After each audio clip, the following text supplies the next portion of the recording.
DMR selanjutnya STEAM. Narasumbernya STEAM Piaut. Kak Adi Kitana. Bu Novi ya?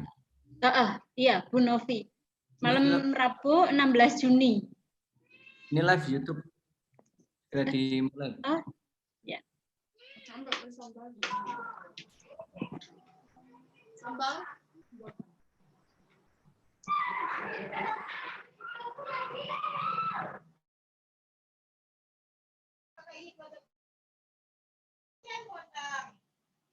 Kadang lah kakak bahas kakak.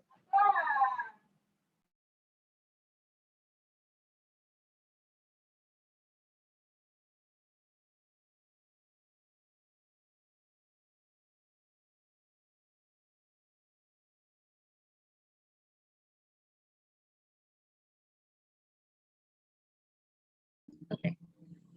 Kita mulai. Assalamualaikum warahmatullahi wabarakatuh. Waalaikumsalam warahmatullahi wabarakatuh. Terima kasih. Minimal ada 1-2 yang menjawab. Alhamdulillahirabbil alamin wassalatu wassalamu ala asrofil anbiya'i wal mursalin sayyidina Muhammadin wa ala alihi wa ashabihi ajma'in amma ba'du.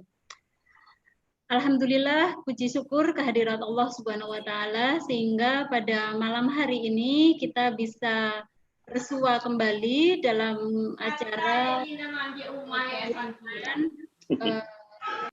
DMR yang kedua ya dengan tema Neurosen Pendidikan Islam Anak Usia Dini. Tak lupa selawat dan salam tetap terlimpahkan kepada junjungan Nabi besar Muhammad SAW beserta sahabat dan keluarganya.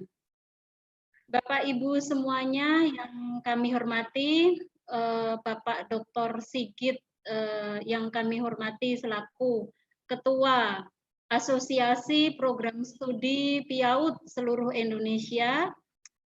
Semoga sehat-sehat selalu dan yang saya hormati narasumber utama dan artisnya malam ini ya, Bunda Fauziah Fuzan, sarjana Magister Sains. Pegang saja sama Ripa. Ya, Bapak Ibu semuanya, marilah kita berdoa dulu karena ini kita live streaming YouTube dan Zoom. Semoga jaringan lancar dan Bapak Ibu juga bisa kerjasama dengan baik. Kita berdoa dulu dengan membaca Ummul Al-Quran, Al-Fatihah.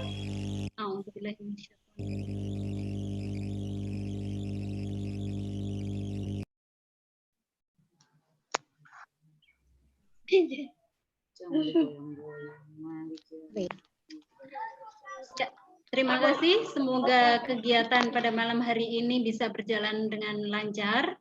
Acara yang selanjutnya adalah sambutan yang akan disampaikan oleh Ketua PPS atau Asosiasi Program Studi Pendidikan Islam Anak Usia Dini Indonesia yang akan disampaikan oleh Bapak Dr. Sigit Purnama, MPD.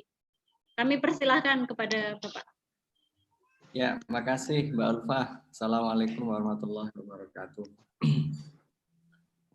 Bismillah, alhamdulillah, wassalatu wassalamu ala rasulillah wa ala alihi wa ashabihi wa mawalah ma ba'du. Pertama-tama mari kita bersama-sama memanjatkan puji dan syukur kita kepada Allah Subhanahu wa taala. Pada malam hari ini kita bisa melangsungkan diskusi online yang kedua.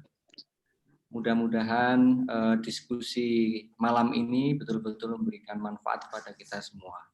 Yang kedua, sholawat dan salam semoga tetap terlimpahkan pada junjungan kita Nabi Agung Muhammad SAW, pada para keluarga, para sahabat, dan insya Allah pada kita semuanya. Amin.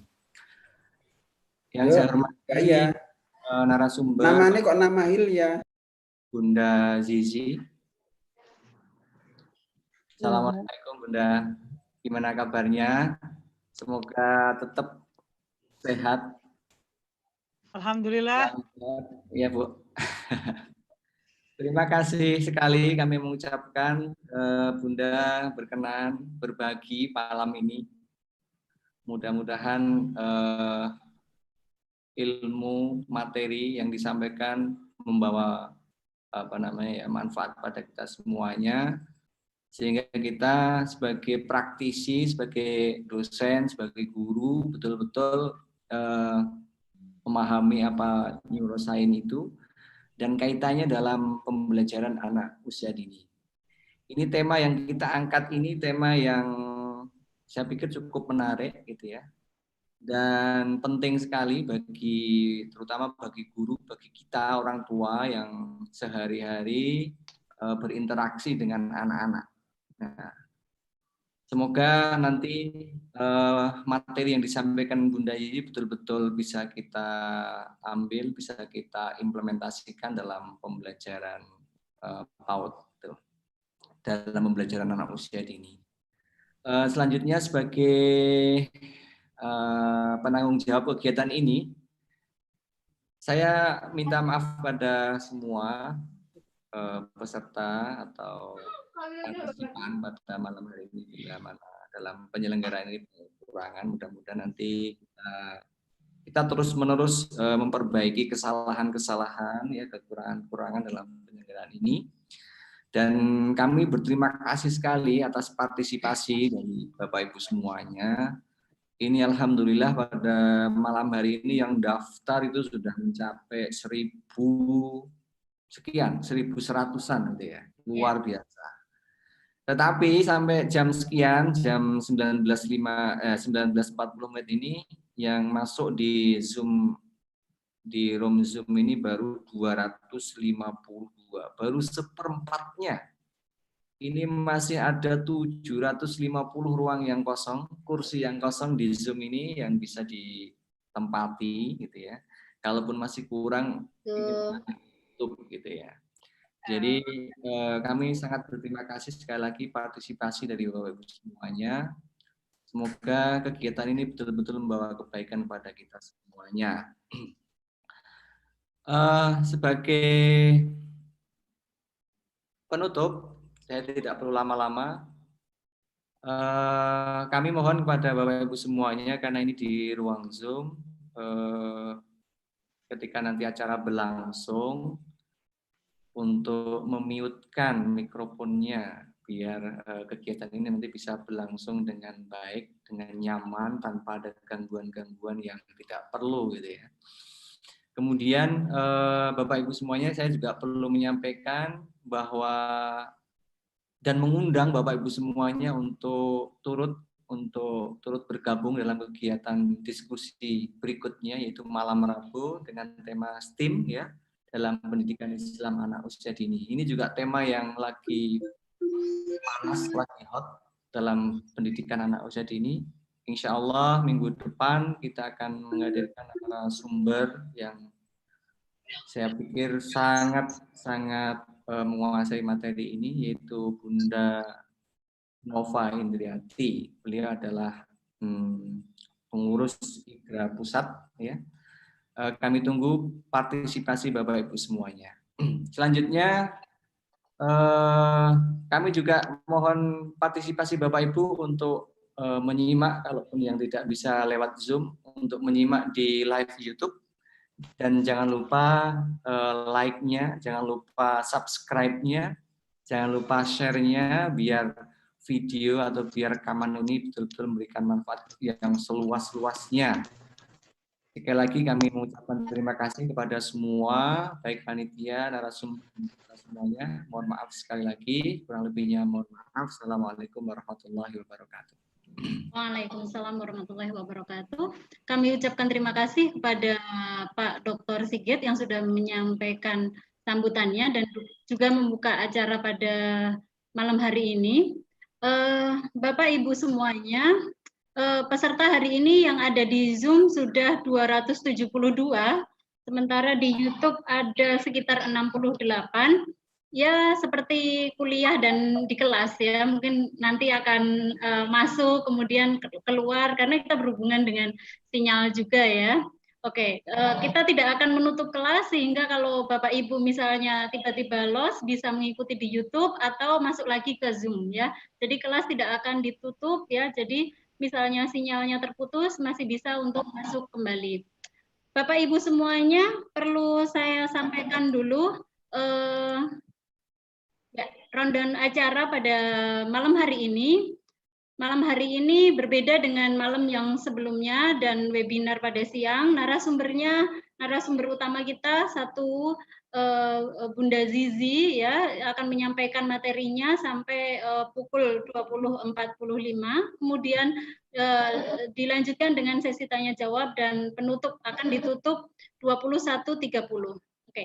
Saya akan menyampaikan juga aturan di kelas ini, di Zoom ini, ya bahwa kita menggunakan aplikasi live Zoom dan YouTube. Kemudian seperti yang disampaikan oleh Bapak Ketua tadi, bahwa mohon mematikan Anda mikrofon, meskipun sudah dimatikan juga sama host sudah dikontrol, tapi yang masuk kan tidak. Kemudian yang ketiga, mohon untuk Zoom di chat, ya. Silakan untuk ketik pertanyaan ya, diskusi boleh ya, sebutkan nama, asal atau institusi, kemudian pertanyaannya apa.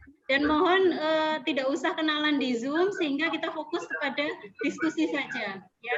Kemudian yang keempat ya, peserta yang di Zoom ya, nanti misalnya waktunya cukup akan diundang untuk menanyakan pertanyaan secara langsung. Tapi kalau misalnya ternyata pertanyaannya banyak sekali, mungkin kita akan membacakan saja.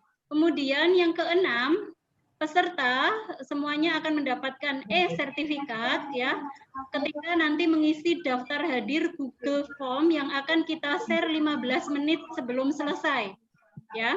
Dan kami mohon kerjasamanya ya, memang sulit, dan ini alhamdulillah peserta yang mendaftar adalah dari Aceh sampai Papua ada, bahkan dari Malaysia, Brunei Darussalam sudah daftar ya. Semoga semuanya bisa hadir di sini, meskipun misalnya jarak antara Papua dengan yang di sini ya, jedanya mungkin di sana sudah malam sekali ya.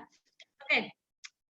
Apabila losinya Bapak Ibu bisa mengikuti di live streaming YouTube PPS Yaut Indonesia. Nah, itu kurang lebih tata tertibnya Bapak Ibu semuanya. Kemudian saya juga sebelum mengundang pemateri utama, saya akan memperlihatkan dulu CV beliau ya, Bunda Fauzia Fauzan ya, sarjana ekonomi akuntansi Magister Sains.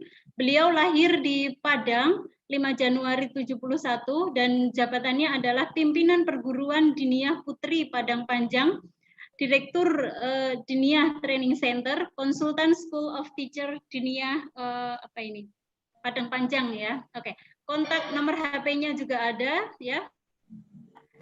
Ini Bapak Ibu pendidikan formalnya beliau lalui ekonomi ya, tapi kemudian menggeluti dunia pendidikan ya. Jadi ada short course ya, Master NLP, kemudian mengikuti neuroscience di Harvard University. Jadi beliau ini benar-benar pakarnya neuroscience ya. Saya berharap semoga Bapak Ibu bisa menyimak sampai selesai. Dan beliau juga anggota NICE yang kita kenal sebagai organisasi internasional, National Association Early Young Children di USA ya. Ini anggota luar negara Amerika ya. Kemudian juga anggota bidang perempuan, remaja dan keluarga ya, Majelis Ulama Indonesia Sumatera Barat. Kemudian anggota AIS, kemudian juga anggota Harvard Brain Science ya di Harvard University, dan kemudian Ketua Dewan Pendidikan Kota Padang Panjang. Luar biasa ini organisasinya. Nah, Bapak Ibu, penghargaannya juga luar biasa ya. Beliau masuk, ini luar biasa ya. Saya bacakan yang Citra Wanita Pembangunan Indonesia 2007. Kemudian top 50 leader Indonesia 2013 for education kategori ya dari Kementerian Pendidikan Nasional Republik Indonesia. Sri Kandi 2 negara serumpun di tahun 2015 ya. Wow, luar biasa ini ya. Saya penasaran sekali ya. Saya juga sudah berusaha untuk searching ya di YouTube, dan beliau mengisi seminar-seminar internasional juga luar biasa. Saya tadi siang searching juga ya, dan pernah mengisi seminar internasional saat asosiasi PIAUD di Pontianak ya, Bunda Zizi ya. Nah, tadi ada Pak Hamzah juga yang ini dari Pontianak ya. Iya, Pak Hamzah ya. Ya, fansnya banyak ini sepertinya Bunda ya. Jadi dari Indonesia dan dari luar negeri luar biasa banyak, dan terhitung yang mendaftar ini masih mendaftar terus sampai 1.100 lebih ini ya. Semoga nanti bisa bergabung di sini, dan kami tidak menutup kelas ini sehingga ilmu bisa terserap dengan banyak. Nah, tema kali ini adalah neurosains pendidikan Islam anak usia dini. Mungkin di sini pesertanya macam-macam Bunda ya. Jadi dosen iya, guru iya, orang tua juga iya, bahkan Kementerian Agama ada, kemudian SKB juga ada, karena kami juga mendata peserta itu background-nya mana saja. Kemudian guru pun tidak hanya PAUD, jadi dari SMP, SMA, dan hampir semua jenjang ada Bunda. Kemudian departemen pun tidak hanya Kemenak, Kemendikbud juga bergabung, dan kementerian yang lain. Jadi luar biasa. Dan bertanya-tanya, apa itu neurosains ya? Karena masih asing mungkin bagi orang-orang di luar ya, dan mungkin juga ada banyak yang sudah memahami neurosains, tapi yang di sini nanti ada integrasi bagaimana neurosains dengan pendidikan Islam anak usia dini. Oke, karena waktunya sudah 19.45, saya tidak usah berpanjang lebar. Mari kita sambut bersama Ibunda Bunda Zizi. Kami persilahkan waktunya sampai seluas-luasnya. Baik, bismillahirrahmanirrahim. Assalamualaikum warahmatullahi wabarakatuh. Waalaikumsalam Yang warahmatullahi kita hormati Bapak Dr. Sigit ya, selaku Ketua PPS untuk PIAUD Indonesia, juga moderator ya Ibu Maulidia, dan juga Bapak Ibu semua. Ada Kang Diren juga nih. Assalamualaikum. Senang bisa bergabung, tapi saya bukan pakarnya ya, karena masih belajar gitu loh. Jadi saya memang berjuang keras untuk bisa memahami anak-anak didik yang ada, jadi harus ngerti, jadi belajar terus. Walaupun saya ikut aktif di di Harvard Brain Science Initiative untuk satu program pengembangan neuroscience. Baiklah, kita akan mulai saja, Bapak Ibu semuanya. Saya akan coba lihatkan dulu slide-nya ya.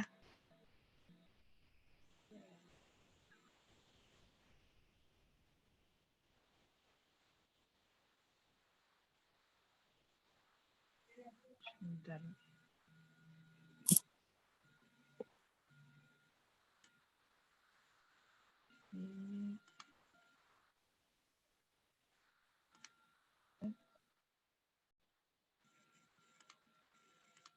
Saya lagi coba.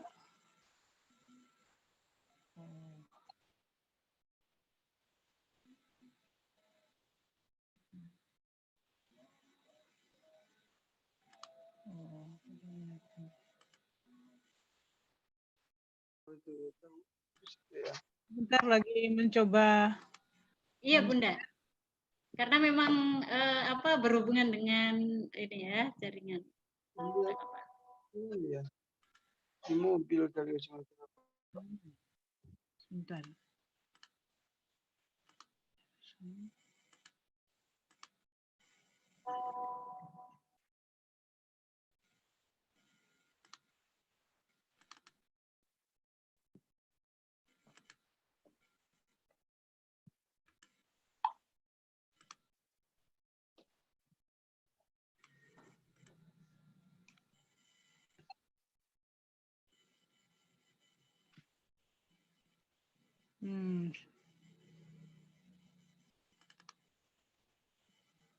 Bisa Bunda? Sebentar. Oke. Masih loading nih. Coba.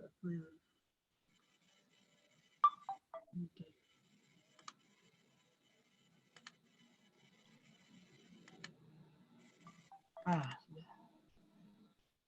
Sudah kelihatan ini filenya? Sudah Bunda. dibesarin slideshow, tapi nggak apa-apa sih, kelihatan Bunda. Di Udah kelihatan tapi agak kecil ya. Iya.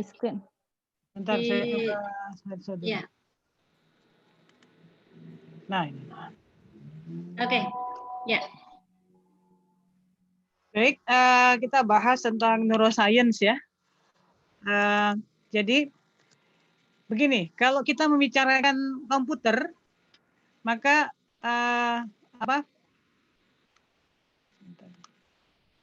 kalau kita membicarakan komputer, kita itu kan harusnya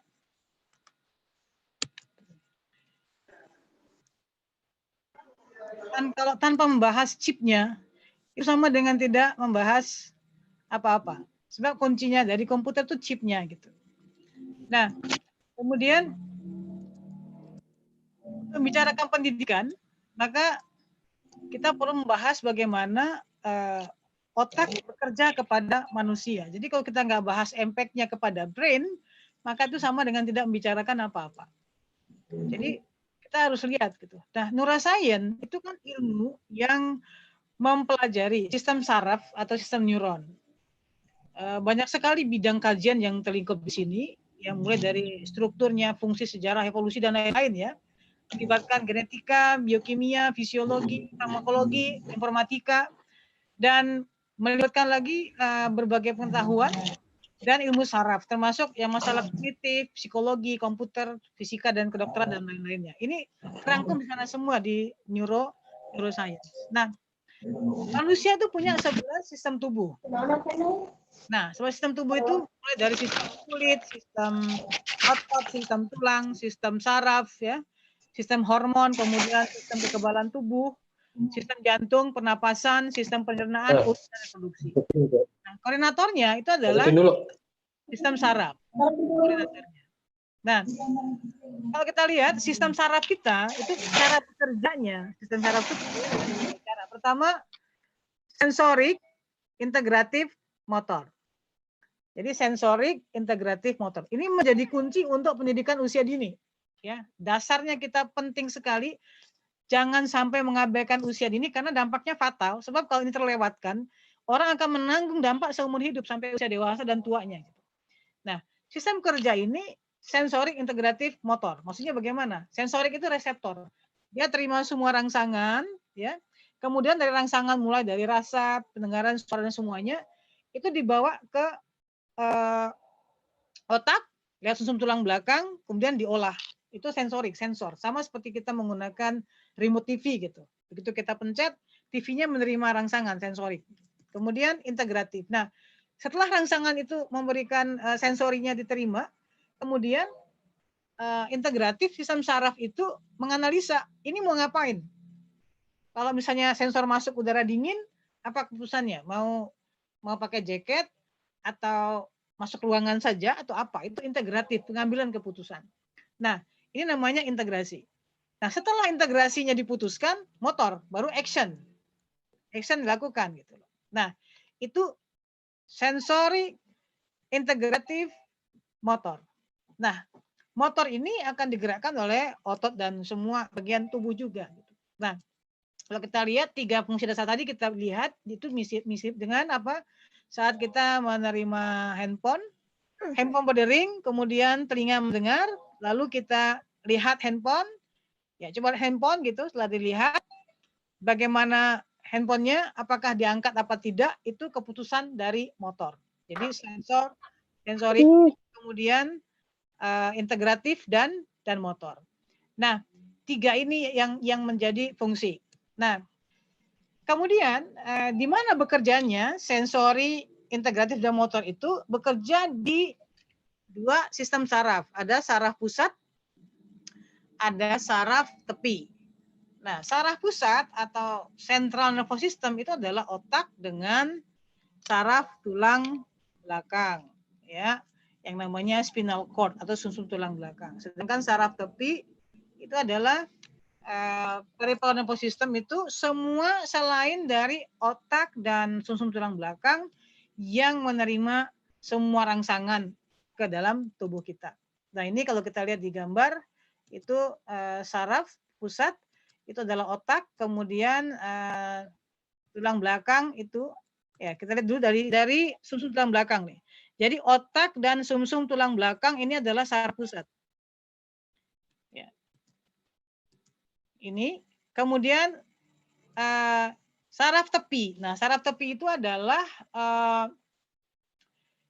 jaringan yang ada di semua reseptor tubuh kita, tapi selain otak dan sumsum tulang belakang, dia menerima semua rangsangan dari luar dan itu memberikan informasi ke bagian otak. Nah, ini contohnya. Ya. Bentar.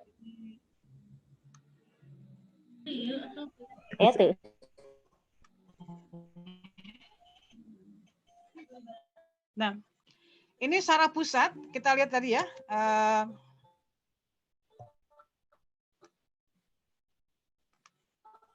Saraf pusat kita lihat agak lambat nih. Karena otak, brain, kemudian tulang belakang, sumsum tulang belakang itu kan saraf pusat. Ya, terus itu adalah saraf pusat, sedangkan saraf tepi itu adalah dari semua bagian tubuh kita yang lain, itu memberikan rangsangan, sinyal,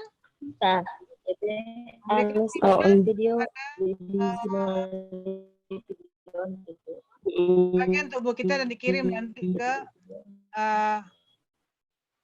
otak kita, ya itu adalah di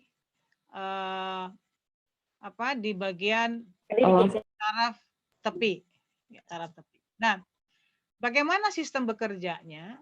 Ya, bagaimana sistem bekerjanya?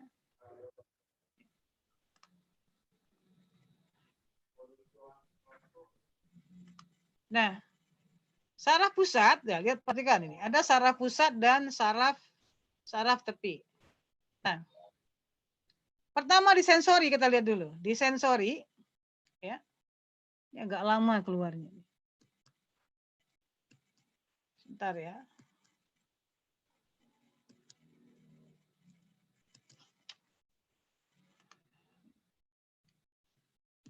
Sensori itu ada indera somatik namanya rabaan, ya taktil ya, mulai dari halus, kasar, dingin, ya macam-macam itu. Rabaan itu kasar, halus, itu bentuk yang biasa kita bisa rasakan terabaan, taktil. Lalu suhu mulai panas, dingin, rasa, sakit ya. Kemudian proprioseptif, bagaimana kita bisa merasakan keberadaan anggota tubuh kita. Itu kan sensor. Nah, kemudian ada lagi indera khusus, mulai dari bau, rasa, penglihatan, pendengaran, dan keseimbangan. Nah, kemudian dari sensori itu, misalnya rabaan ya, atau kita merasa, oh ini suhu panas gitu loh. Langsung dikirim sensorinya, dikirim ke sistem saraf pusat, kemudian nanti saraf pusat akan melihat bagaimana reaksi kita, maka akan dikirim, nanti motornya akan bergerak. Nah, kalau ternyata yang dipegangnya panas, oh jangan lepaskan segera, maka saraf sadarnya akan segera melepaskan gitu loh, dengan menggerakkan otot rangka. Nah, kalau yang terpengaruhnya saraf tidak sadar, itu bisa efeknya kemana? Ke saraf simpatik, parasimpatik, dan saraf enterik. Gitu. Nah, ini bisa berkaitan dengan otot halus, jantung, kelenjar, dan juga saluran pencernaan. Itu yang memberikan efek motornya. Jadi sensori dikirim ke pusat, integratif, kemudian motor. Gitu. Ya. Nah, ini sistem kerja saraf pusat dan saraf tepi. Gitu. Mohon maaf, ini ada suara yang terus berdering, suara apa ya? Saya mau tanya. Gitu, itu ya? Suara kalau ada yang masuk kelas, Bunda. Oh, gitu ya. Iya. Nah, kemudian ini sistem kerjanya. Sensori dikirim ke pusat, kemudian di pusat ini nanti dia akan dibahas di bagian otak di atas, nanti integratif diputuskan motor. Nah, di mana pentingnya pendidikan? Pendidikan itu pentingnya pada saat integratif. Di sanalah Al-Quran, Sunnah, semua value gitu. Karena dari situ baru dia akan bergerak. Contohnya sensori ya, itu bau misalnya. Baunya itu dia mencium aroma di siang hari waktu bulan puasa. Terus pengen siang-siang, rupanya kan gak sempat sahur, lapar gitu. Aroma gitu. Maka sensori kirim ke otaknya, ke pusat otak, lalu wah lapar nih. berarti makan dong gitu loh. Tapi integratifnya bilang apa? Wah, tapi kan lagi puasa. Nah, kalau puasa berarti otomatis nggak jadi motornya untuk mengambil makanan gitu. Itu kuncinya di sana. Kemudian, tapi juga, wah kan orang nggak ada yang lihat kata integratifnya. Ya sudah, diam-diam aja ke dapur, makan di kamar gitu. Maka ototnya akan bergerak, saraf sadarnya akan mengambil itu. Maka godaan iblis juga pada saat integratif. Itu terjadi di sana. Maka kekuatan value nilai yang kita latih kekuatan pada saat integratif. Nah, sistem saraf ini tadi ya ada sensori motor. Nah, itu yang tadi kita bahas ya, baik ada saraf yang reseptornya ada bagian saraf pusat saraf informasinya ada di bagian saraf tepinya. Ini semuanya adalah yang menjadi sistem kerja otak kita. Tadi kita sudah bahas ya indera somatik tadi ada sensasi taktil, rabaan, keras, lunak, cair, padat. Nah, makanya penting di usia dini anak-anak itu harus kuat di sensori motor. Kenapa? Kalau di program di TK-nya mereka perlu itu ada bagian kalau pakai sentra ya itu area yang dibuat itu mereka bekerja itu ada yang batu-batu kasar, ada batu-batu halus, ada rumput dan semuanya itu untuk melatih sensasinya gitu loh. Kemampuan anak untuk bisa memahami itu dan merasakan untuk sensorinya. Nah, termasuk indera khusus ya, indera khusus bau, rasa dan semuanya juga masuk itu kita buat di cooking class ada gitu ya. Penglihatan, warna, pendengaran, keseimbangan, ada sound itu semuanya kita latihkan. Kemudian nah nanti dari sistem bagian motorik ini ya akan ada pengiriman output ke bagian sistem saraf somatik dan saraf otonom tadi yang sudah kita bahas gitu. Dan saya akan percepat bagiannya ya. Kemudian nah otak ya. Otak itu bentar ini layarnya agak terganggu ini. Gimana caranya?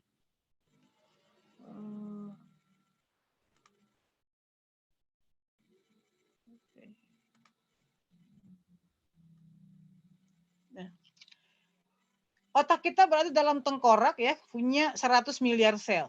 Di mana saraf tulang belakang punya 100 juta sel. Ini terhubung ke otak melalui magnum tulang belakang. Jadi kalau otak kita 100 miliar, maka tulang belakang sumsumnya itu punya 100 juta. Dan sistem ini memproses semua informasi yang masuk sekaligus merupakan sumber pikiran, emosi, dan memori. Nah, ini berkontraksi dengan kelenjar kita untuk berproduksi dengan sistem saraf pusat. Nah, sekarang kita kembali ke sistem saraf pusat. Saraf pusat itu berarti otak ya. Dengan sumsum tulang belakang kita ambil dulu otaknya dulu gitu. Otak kita ya yang saraf pusatnya itu ada cerebrum, ada cerebellum otak kecil, ada brainstem batang otak. Jadi ini cerebrum ya, cerebrum, kemudian ada otak kecil, cerebellum, kemudian brainstem batang otak. Batang otak itu sama dengan otak hewan ya.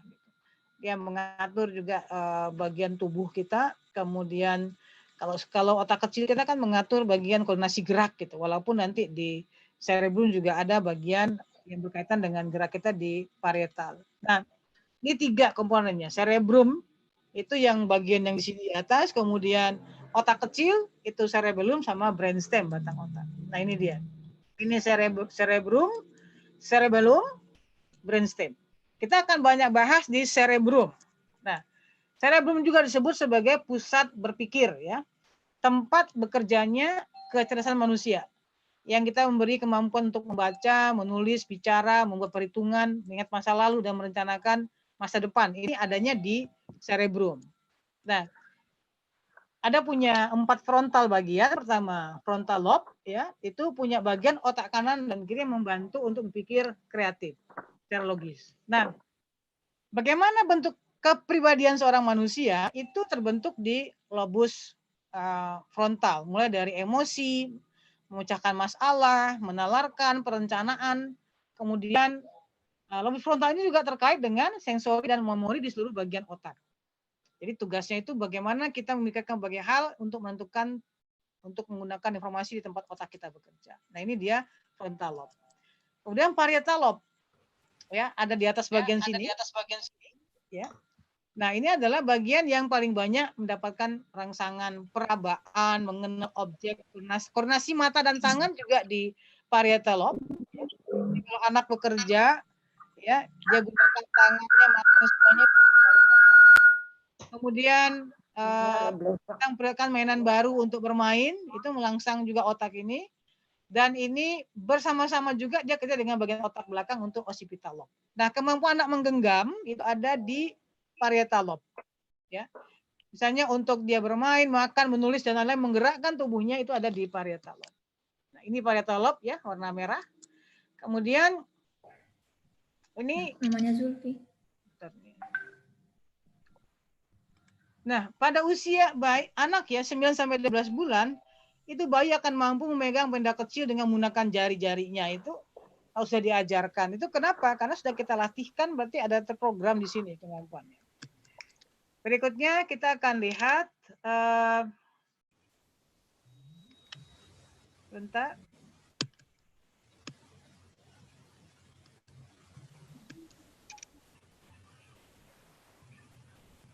Occipital lobe. Occipital lobe itu adanya di bagian belakang penglihatan.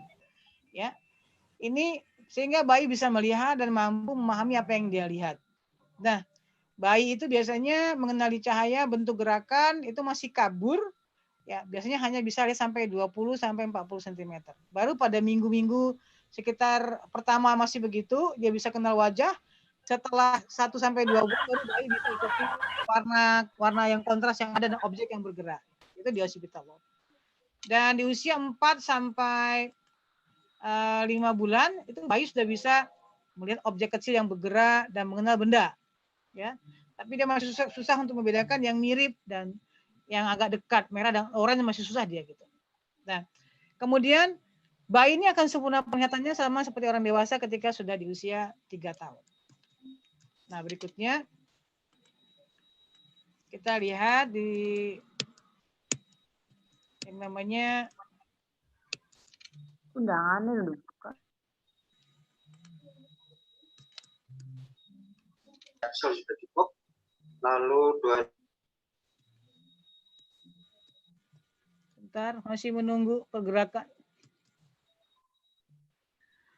Wah, kok nggak mau pindah slide-nya nih.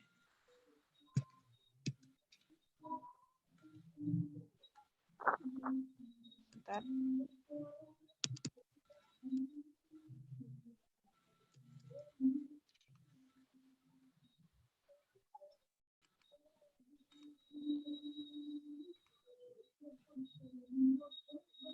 Nah, ini temporal lobe.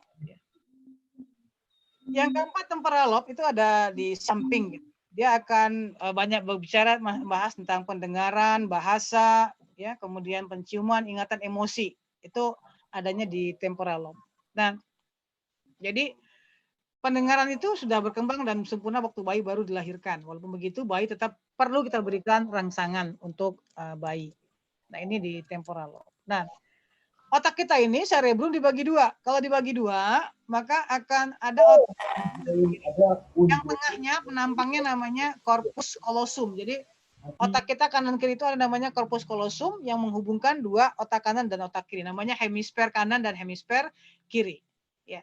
Jadi di tiap hemisfer baik kanan ataupun di kiri dia punya frontal, punya parietal, punya temporal dan punya occipital. Itu sama. Terbagi empat-empatnya, kanan dan kiri di otak kita.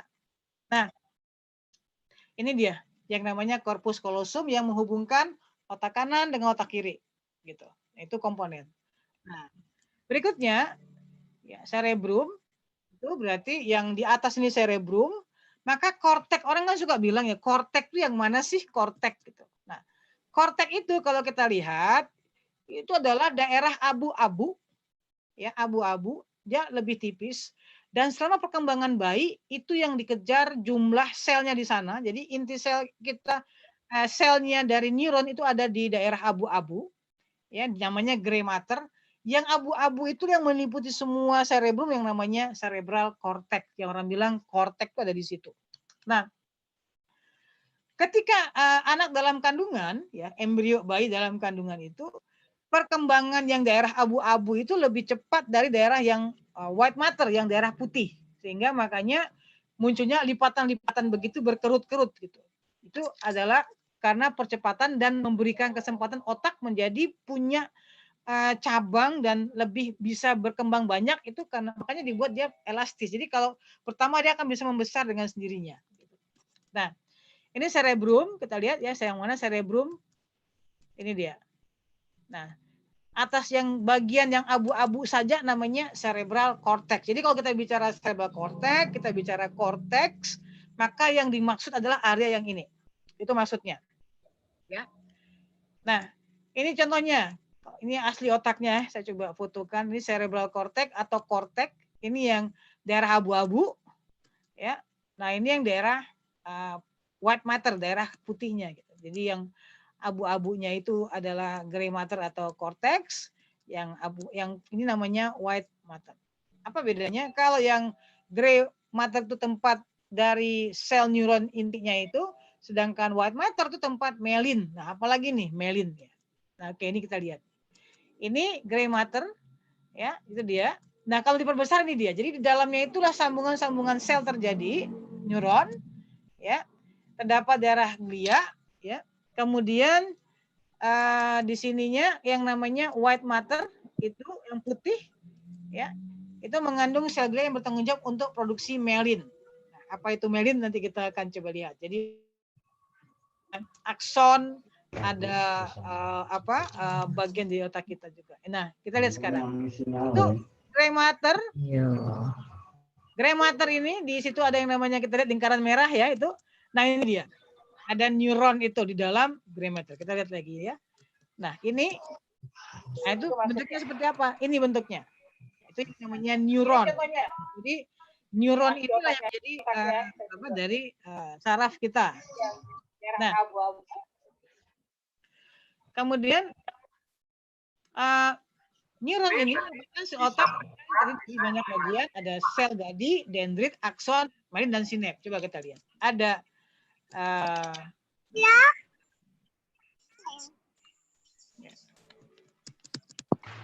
ini kadang bentar, agak lambat ya.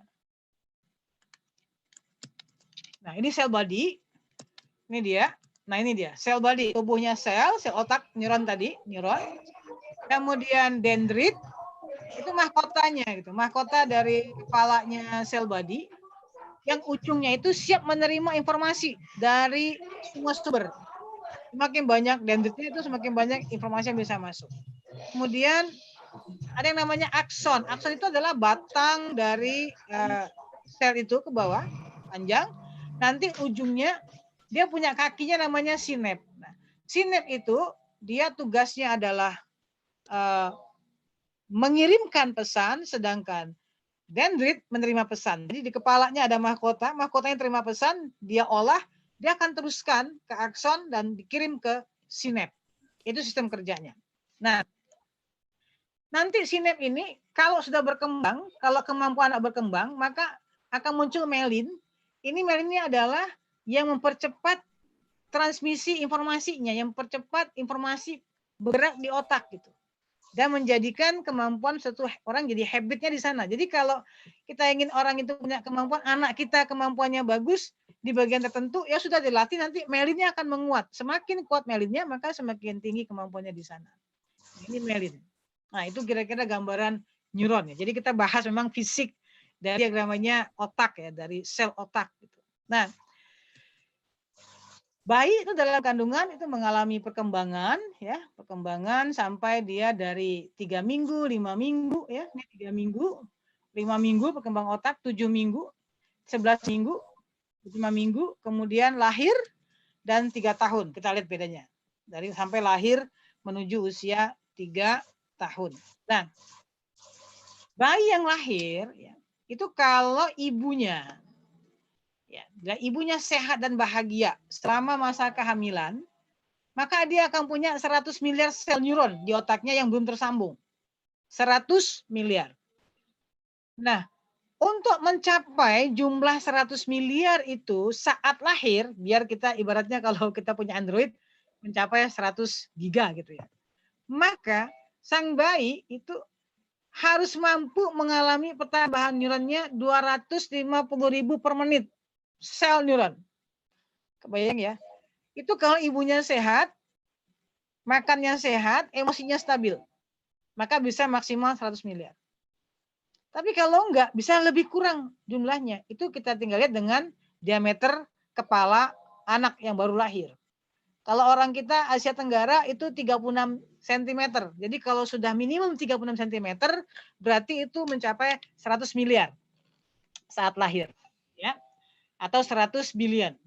Dan untuk mencapai itu per hari selama 9 bulan kandungan, itu mesti mengalami pertambahan 250.000 per menit. Nah, lalu ini belum tersambung. Ya.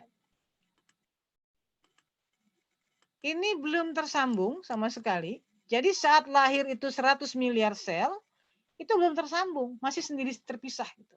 Maka pengasuhan ayah bunda selama usia 0 sampai 2 tahun yang menentukan sambungan neuron tersebut. Jadi tugas orang tua dan pengasuh bagi yang punya baby house, baby care, daycare, itu adalah penting 0 sampai 2 tahun. Bagaimana membuat otak-otak yang neuron yang masih single-single ini bersambung. Kecepatan sambungannya 1,8 juta sambungan per detik. Jadi kalau misalnya anak itu kita ajak bicara, dia bergerak, menggerakkan tangannya, dia berceloteh, dia lihat warna, dia bertepuk dan semuanya mendengarkan kata-kata, tidak dibiarkan, tidak dianggurkan gitu ya, dibiarkan, maka dia akan bisa bereaksi untuk membuat sambungan-sambungan. 0 sampai 2 tahun itu proses yang sangat cepat sehingga bayi maka membuat sambungan. Nah, apa yang terjadi? Kita bisa lihat di sini ya. Ini kita lihat dari Rita Carter gitu. Jadi ketika dalam kandungan, jadi saat proses tercepat mencapai 100 miliar itu adalah dari usia 6 bulan ke 9 bulan. Begitu 9 bulan stop lahir maka mencapai. Nah, ketika anak mencapai usia 2 tahun ya, 2 tahun, maka sel yang tidak tersambung dengan yang lain, yang tidak membuat network dengan yang lain, maka akan musnah permanen. Jadi di usia 2 tahun itu ada kepadatan selnya yang cukup tinggi. Kemudian karena dari sel itu terbangun baik. Tapi kalau tidak, di 2 tahun itu yang tidak tergunakan, yang tidak terkoneksi, maka dia akan musnah permanen. Sehingga apa dampaknya? Kalau Allah kasih kita 100 giga Android kapasitas, akibat kita tidak gunakan dengan baik, maka cuma tinggal beberapa giga. Gitu. Nah, ketika kita berangkat ke Riken Brain Science Institute di Jepang, ternyata peneliti mereka menemukan kasus bahwa rata-rata orang Asia Tenggara itu hanya tinggal 14 miliar akibat pengasuhan 0 sampai 2 tahun. Akibat orang tua nggak ngerti. Nah, setelah pengasuhan 2 tahun selesai, itu yang menjadi dasar kecerdasan anak untuk sampai yang akan dia bawa dewasanya. Yang akan dia bawa sampai besarnya. Apa yang dilakukan orang tua dan pengasuh dari usia 0 sampai 2 tahun itu dasarnya. Nah, apakah sampai di sana selesai? Tidak.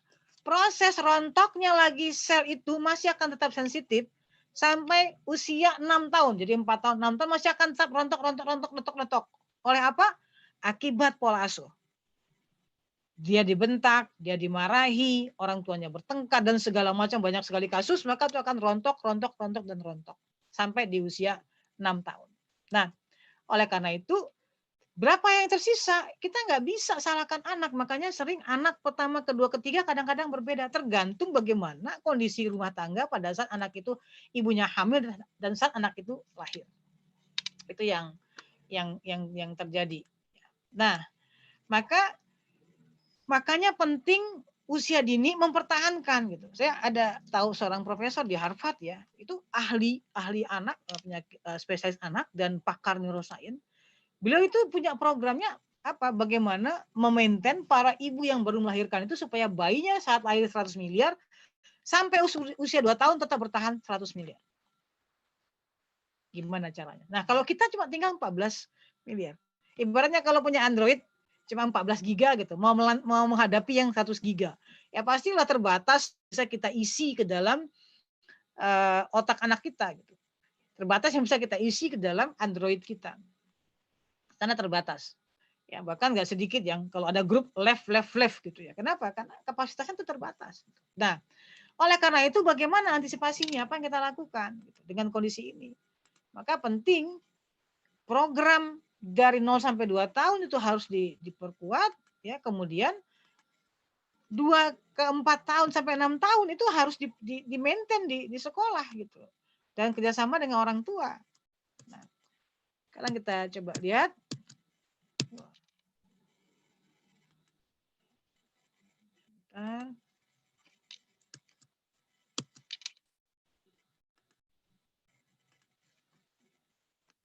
Kadang tidak berjalan.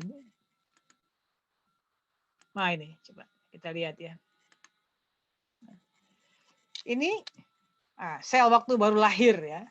Lalu kita lihat yang ini setelah 2 tahun. Ada bedanya. Apa bedanya? Kalau dia yang belum matang itu baru lahir seperti ini bentuknya. Dia masih sedikit cabangnya gitu ya. Bentuknya masih simpel, sederhana. Memang ada sel intinya, kemudian ada dendrit mahkotanya sedikit, akson, kakinya sedikit. Nah, begitu anak diberikan program, pengetahuannya bertambah, kemampuannya bertambah, maka akan berubah begini. Bentuk selnya, bentuk neuronnya. Dendritnya bertambah cabang, artinya dia semakin banyak punya titik untuk menerima informasi sebanyak-banyaknya. Ya, bayangkan kalau kita punya line cuman 5 dibandingkan line-nya punya ada 100 itu kan beda informasi yang masuk. Kemudian melinnya itu kayak sosis itu membalut akson. Nah, ini mempercepat. Jadi ibarat itu begini, kalau kita punya kabel ya, mungkin punya kabel saya buat teman-teman yang punya kabel. Nah, kabel ini mungkin ya, kabel listrik ya, kabel nih. Nah, kalau kabel ini kita mau cas handphone, ini kita kabel ini terbuka, maka arusnya akan keluar. Jadi nggak sampai dari charger itu ke Android kita nggak sampai. Kalau kabel ini terbuka, maka akson tadi dari neuron itu mesti dibalur dengan melin. Nah, kalau dibalur itu nanti dia akan mengamankan saluran dan akan cepat sekali mengirimkan informasi dan message-nya, sehingga pengambilan keputusannya cepat, responnya cepat, begitu. Nah, lalu bagaimana bisa kita buat melin? Maka mesti dilakukan pembiasan untuk menjadi kuat dan bertambah melinnya. Jadi kita bisa tinggal, kalau di Amerika bisa difoto ya, otak, tinggal lihat kemampuan orang gitu. Apakah bentuk otaknya, selnya seperti yang ini masih kecil atau sudah punya kemampuan. Jadi semakin tinggi kemampuan, maka bertambah melinnya, dendrit bertambah cabang, kemudian melinnya membalut akson bertambah panjang, kemudian sinap bertambah cabang-cabangnya lebih banyak. Itu artinya dia sudah bertambah kemampuan. Nah, lalu bagaimana kita bisa tahu kalau anak TK atau usia dini itu bertambah kemampuan? Ya kita kan nggak mungkin foto ya. Nah, kita lihat indikator tahapan perkembangan yang memang bisa mewakili setidaknya sampai 85% bagaimana kita melihat perkembangan di otak anak itu. Nah, contohnya aja kita lihat nih ya. Ini satu ruangan yang kursinya banyak, penuh. Kalau ternyata kursinya banyak kosong, kira-kira apa yang dilakukan oleh IO? Ya pasti kursinya disimpan kan, disimpan kursinya karena nggak terpakai, gitu. Biar ruangan lebih lapang. Nah, itulah yang terjadi pada otak anak kita 0 sampai 2 tahun. Yang nggak terpakai, neuron yang tidak terkonek dengan neuron lain maka akan prune, rontok forever.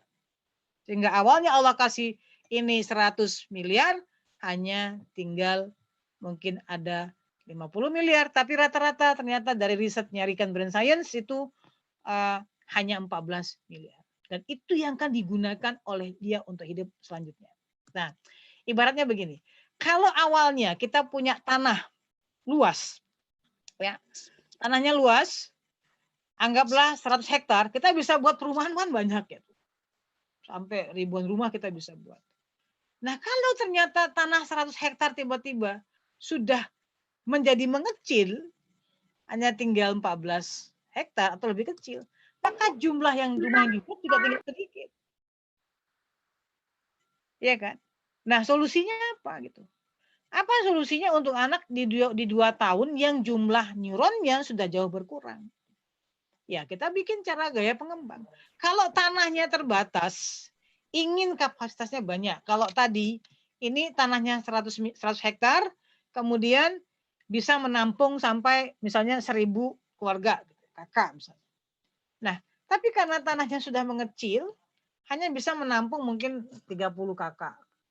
Nah, ada solusinya. Tanah yang kecil ini kita bisa buat gedung bertingkat untuk bisa tetap membangun, bisa menampung 100 kakak.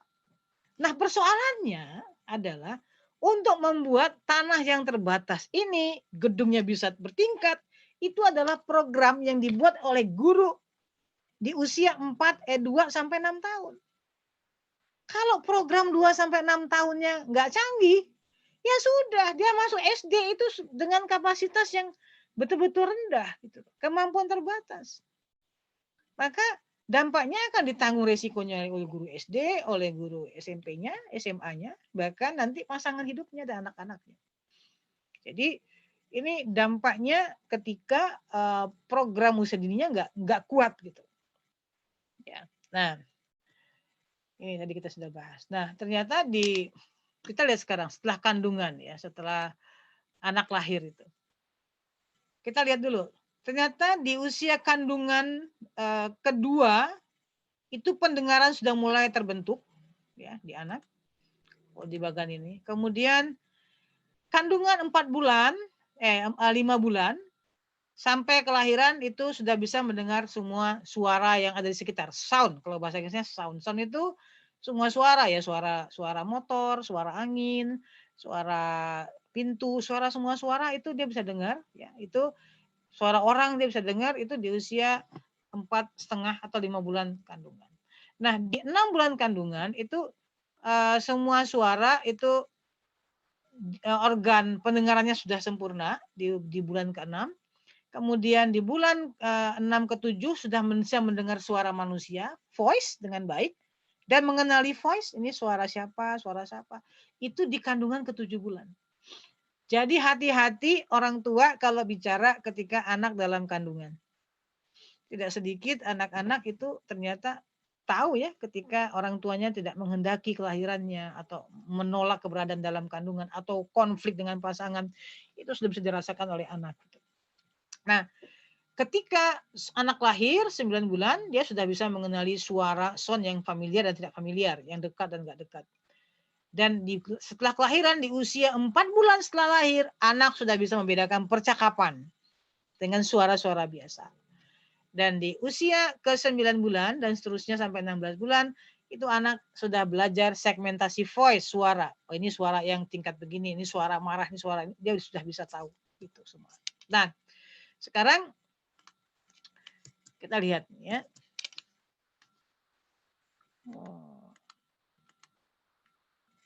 Nah, ada yang namanya toksin stres. Ketika anak sudah lahir, kemudian usia 0 sampai 2 tahun, jumlah neuronnya berkurang akibat pola asuh yang nggak tepat, sehingga nggak mencapai 100 miliar. Lalu dirusak lagi itu di usia, terutama usia 2 sampai 6 tahun. Dia bisa merusak arsitektur otak, ya, dan menjadi masalah seumur hidup bagi perilaku, kesehatan fisik dan mental bagi anak. Nah, stres kronis, stres berat ini itu akan membuat anak itu mengalami itu. Apa saja? Itu kemiskinan yang buruk, lalu perlakuan buruk, hinaan, cacian, makian yang berulang-ulang atau tingkat depresi ibu, maka ini racun bagi toksin bagi otak anak yang sedang berkembang. Apa dampaknya? Ya, nah ini adalah hasil riset yang bisa kita lihat juga. Dampak dari toksin stres itu ini. Jadi kalau yang di atasnya normal ada sambungan, yang di bawah itu prefrontal cortex, otak bagian depannya dan hipokampusnya, memorinya itu juga mengalami kekosongan, putus sambungan-sambungannya, maka Kita bisa bayangkan kalau jalan tol putus kira-kira gimana ya? Jalan tol dari Jakarta ke Bandung gitu, Cipularang putus. Berarti kan mesti muter lewat Cikampek dan lama sampainya. Atau lihat puncak, lama sampainya. Dan kalau itu kosong berarti iya kalau ada sambungan lain gitu. Jadi ini yang terjadi akibat kata-kata buruk. Orang tua bertengkar, lalu anak dipermalukan, anak dimarahi, anak dicubit. Dengan segala macam kata-kata akan membuat anak mengalami yang namanya toksin stres. Maka pertanyaannya sekarang, berapakah yang tersisa di otak anak-anak kita? Walau alam. Tinggal tanya orang tuanya. Apa rekam jejak orang tuanya ketika orang tuanya hamil, ibunya hamil, anaknya lahir, perlakuan mereka di usia 0 sampai 2 tahun, apakah banyak diajak bergerak, aktivitas, atau ditinggalkan saja kepada pengasuh sehingga mereka nggak banyak aktivitas, sehingga sambungan nggak terbentuk, yang harusnya mereka dapatkan 1,8 juta sambungan per detik. Nah, ini yang terjadi. Sekarang kita lihat ke infant brain. Ya. Nah, infant brain itu kita lihat ini.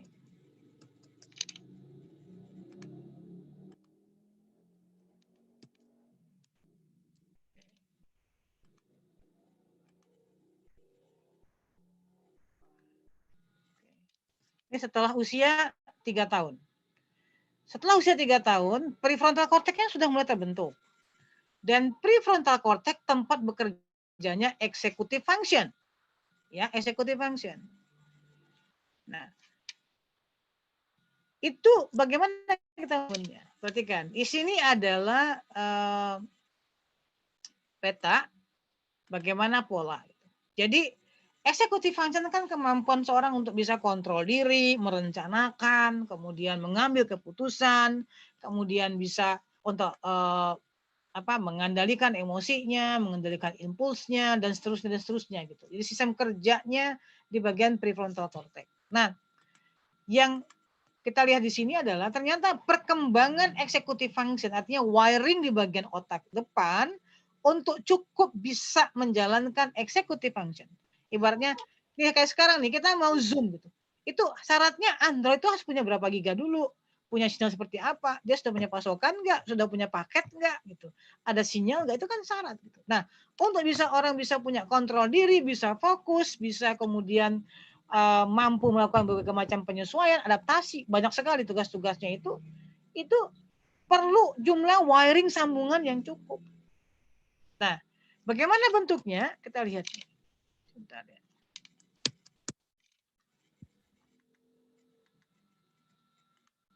Kadang agak lama. Oke. Nah, ini kita lihat dari 0, 1, 2, 3, terus 4 ke 5, 5 ke 6, terus berjalan, dan puncaknya ada di menjelang usia 40.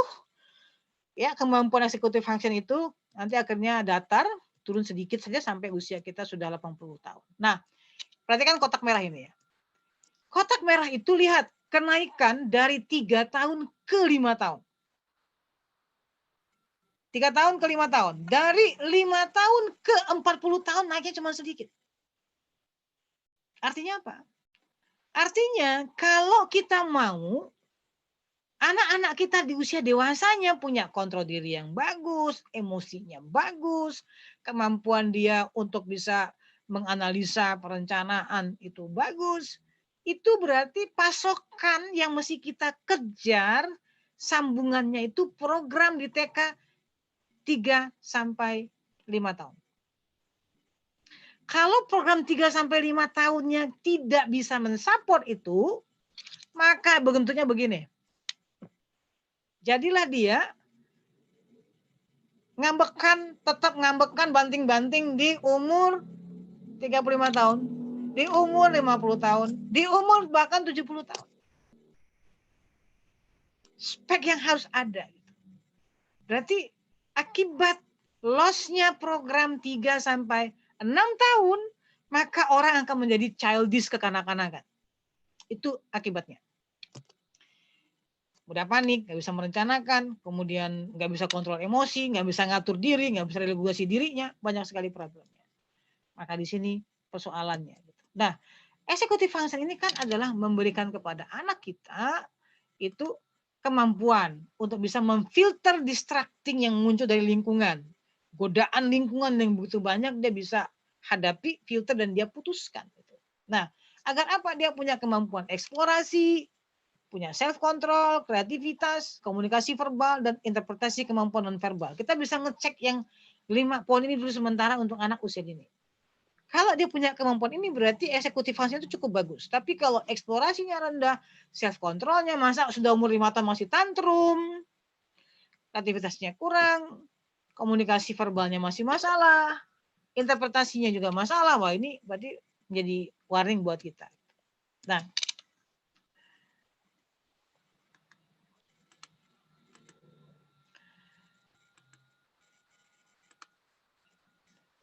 kalau kita lihat itu ya, executive function bisa diartikan sebagai CEO dalam otak karena fungsinya penting yang memungkinkan seorang untuk menetapkan, merencanakan, menyelesaikan suatu tujuan. Jadi kendalinya itu di situ. Nah,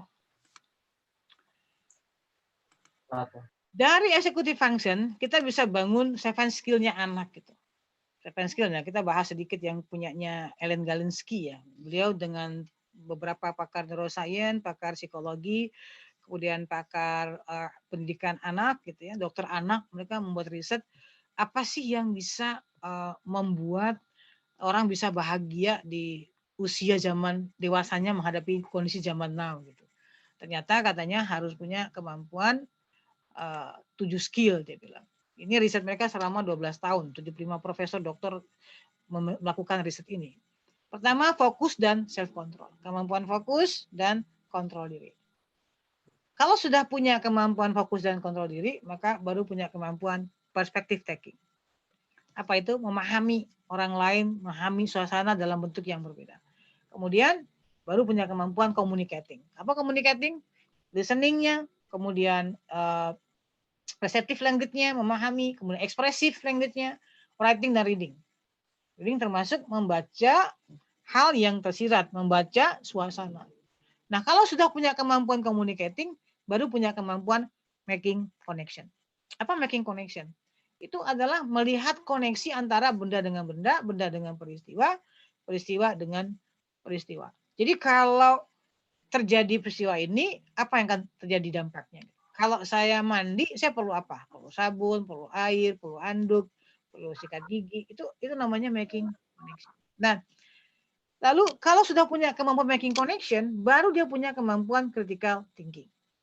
Kalau sudah punya kemampuan critical thinking, baru punya kemampuan taking on challenge, kemampuan menghadapi tantangan kehidupan, mengalahkan stres. Dan kalau sudah mencapai taking on challenge, baru mencapai self-directed engaged learning, menjadi pembelajar seumur hidup. Nah, ini semuanya konsepnya Islam. Nah, tanpa skill 1 orang nggak punya skill 2. Tanpa skill 1, 2 nggak punya skill 3. Tanpa skill 1, 2, 3 nggak punya skill 4. Tanpa skill 1, 2, 3, 4 nggak punya skill 5. Tanpa skill 1, 2, 3, 4, 5 nggak punya skill 6. Tanpa skill 1, 2, 3, 4, 5, 6 nggak punya skill 7. Jadi untuk menjadi pembelajar seumur hidup itu tahapannya seperti itu. Ya. Nah, sekarang kita lihat dulu deh. Yang skill yang pertama saja yang kita bahas berkaitan dengan executive function. Itu ada 4 komponen ya. Fokus dan self control. Pertama, fokus, cognitive flexibility, working memory, dan inhibitory control. Itu 4 kemampuan yang kita perlu bangun pada anak. Nah, fokus itu apa gitu? Ini penting kenapa? Karena Allah menyampaikan dalam surah Al-Baqarah ayat 45-46 ya. Bagaimana kita jadikan sabar dan sholat sebagai penolong kita dalam kehidupan kita. Tapi nggak mudah kalau nggak bisa khusyuk. Walaupun khusyuk sebenarnya nggak hanya sekedar fokus, tapi pasrah yang tinggi kepada Allah, kemudian berserah diri, merendahkan hati dan jiwa kita, kemudian fokus. Gitu. Namun orang nggak bisa fokus kalau apa? Kalau nggak bisa dia sholat kalau nggak khusyuk dia nggak akan dapat nikmatnya gitu. Nah itu persoalannya di mereka, di kita. Nah maka penting anak-anak kita latih. Gitu. Kemudian kita bisa lihat di sini. Ya. Nah kemampuan fokus anak gitu. Jadi dari beberapa organisasi anak usia dini, kita lihat juga di Amerika, mereka melakukan riset, memang fokus anak itu 3-5 menit per usia gitu. Jadi kalau anak 3 tahun tuh sudah punya kemampuan bisa di 9 menit atau 15 menit gitu. 3 tahun. 4 tahun sudah bisa banyak lagi, tinggal kita kalikan. Nah, harusnya kan anak-anak di usia 6 tahun mau masuk SD, ya tinggal dikali gitu. 6 kali 3 sudah 18 atau 5 kali 3 sudah 30 menit. Harusnya 30 menit anak 6 tahun. Lah kalau 6 tahun nggak bisa fokus sampai di SD kelas 1. Gurunya baru bicara dia lompat-lompat, lari-lari, naik kursi, naik meja. Nah, berarti kalau ada anak SMA, gurunya ngajar, anak kelas 2 SMA gurunya ngajar, terus gurunya baru bicara 5 menit, dia sudah gelisah, sudah main catur Jawa, silang bulat, itu berarti kan fokusnya baru 3 tahun. Jadi persoalannya di sini. Jadi masalah anak-anak nakal bukan persoalan karena nakal, tapi karena mereka nggak punya kemampuan fokus yang harus pada usianya. Nah, bagaimana kita mesti membangun anak untuk fokus pada saat mereka ya ini fokusnya dia mainkan game, permainan ya, permainan saat kita bawa mereka permainan, bertepuk, dia bisa nggak ikut itu gitu. Kita lihat, pasang baju, kaos kaki, pasang sepatu, bisa fokus nggak? Menggunakan gunting saat bekerja, menggunakan saat melukis, gitu. Itu penting. Nah, kalau working memory, itu bisa nggak kita lihat dia mengingat schedule hari ini, memprediksi jadwal besok, gitu. Jadi ada kemampuan dia untuk memahami bahwa dia mesti bekerja sesuai dengan aturan, gitu. Nah, kalau lebih tinggi lagi, working memory, dia bisa masak tanpa lagi melihat resep menu misalnya. Itu working memory-nya bekerja. Kemudian membangun juga kemampuan misalnya cognitive flexibility. Apa itu? Cognitive flexibility kan kemampuan pindah dari satu fokus ke fokus yang berbeda. Jadi kayak kita nih, bayangkan ya, lagi meeting, rapat, kemudian di rapat tuh ada persoalan yang cukup rumit, tapi nggak selesai, masih gantung azan. Oke, kita break, sholat. Kita sholat, Allahu Akbar, tapi ingatnya rapat. Gitu. Itu berarti kita belum cognitive flexibility, belum pindah fokus. Harusnya sudah pindah fokus. Atau di rumah lagi masalah sama pasangan atau sama anak, mertua, datang ke sekolah, datang ke kantor, marahnya dibawa. Terus marahnya sama guru, marahnya sama teman, marahnya sama orang lain. Berarti belum bisa cognitive flexibility. Itu adalah memisahkan satu kegiatan dengan kegiatan lain. Nah, kalau orang yang mencampur adukan persoalan rumah dibawa ke sekolah, persoalan sekolah dibawa ke organisasi, persoalan organisasi dibawa ke rumah, itu berarti dia nggak punya kemampuan cognitive flexibility. Ya. Nah, kemudian cognitive flexibility juga kemampuan untuk bisa menyesuaikan diri, merubah skala prioritas, menghadapi sesuatu yang hampir gitu. Ya kayak sekarang kita di COVID ya, kita punya rencana mau ke sini, kayak saya kemarin niatnya mau umrah Ramadan, batal. Mau ke sini, batal. Sesuatu yang hampir. Nah, hampir itu ada yang tingkat kadarnya tinggi, ada yang tingkat kadarnya rendah. Yang itu kan masih nggak terlalu memancing emosi ya. Tapi kalau seperti kasus teman saya, mau menikah, ya calon suaminya dulu tahun 97 tinggal di Bandung, dan dia tinggal di Padang gitu ya. Lalu mau menikah, menikahnya rencananya hari Jumat, sudah dipasang tenda, pasang pelaminan, undangan sudah, rendang sudah masak. Yang calon lelakinya mempelai laki-laki datangnya hari Rabu untuk akan nikah hari Jumat. Maka calon suaminya dengan ayah ibunya dan kakaknya terbang dari Bandung menuju Padang, 20 menit pesawat terbang, jatuh, maka meninggal semuanya. Teman saya yang harusnya hari Jumat itu menikah dengan laki-laki yang dia cintai, harus terbang ke Bandung melihat ada 4 peti mati. Calon suami, calon mertua, calon ipar. Itu bagaimana men-switch-nya. Sesuatu yang hampir. Nah, itu adalah kekuatan di cognitive flexibility. Makanya nggak heran para profesor itu mengatakan bahwa kalau orang mau happy mesti punya kemampuan cognitive flexibility.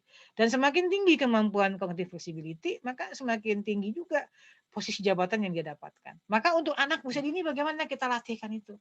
Dia menyelesaikan masa transisi. Masa transisi ke sekolah itu adalah masa dia membangun cognitive flexibility. Jadi kalau orang bilang nggak penting lah anak TK itu usia TK ke sekolah ngapain sih, yang penting SD. Lah, kalau dia nggak beres TK jadi SD-nya kan ngaco itu. Transisi, ada ayah bunda tiba-tiba berubah ke sekolah. Nah, semakin cepat ini kemampuan cognitive flexibility-nya, semakin hebat dia. Ada orang tuh kalau misalnya beda kota aja, mau ikut training gitu ya, Padang ke Jakarta, trainingnya itu lusa, maka nggak bisa tuh dia datangnya lusa, harus H-1 istirahat dulu, rileks dulu, baru bisa dia menikmati harinya. Jadi ada yang perlu masa transisinya lama, ada yang cepat. Memainkan peran yang berbeda pada waktu sentra peran gitu, memainkan peran yang berbeda itu juga cognitive flexibility. Tarian yang berbeda dengan musik yang sama, atau pindah dari satu kegiatan yang lain. Misalnya setelah main play-doh, oke, selesai play-doh, oke, kita bisa pindah untuk melukis. Selesai melukis, oke, kita bisa pindah main campur warna misalnya. Apa segala macam. Itu adalah melatih cognitive flexibility agar otaknya terbiasa memisahkan satu activity dengan activity yang lain. Kemudian keempat adalah untuk kita bangun di level 1 tadi ya, bagian 1 skill itu fokus dan self control. Adalah inhibitory control. Apa itu inhibitory control? Nah, ini untuk orang bisa bertakwa memang perlu inhibitory control. Inhibitory control itu kemampuan untuk memaksa diri melakukan hal yang harus dilakukan walaupun kita nggak suka. Dan menahan diri untuk tidak melakukan hal yang tak boleh kita lakukan walaupun kita suka dan peluangnya ada. Nah, ini penting banget. Makanya anak itu kita latih di TK menunggu giliran bicara waktu di calling gitu. Oke, kita akan mendengarkan apa tadi aktivitas teman kita. Langsung semuanya rebutan. Nah, menunggu temannya bicara, dia mulai nahan diri. Antri dalam bermain.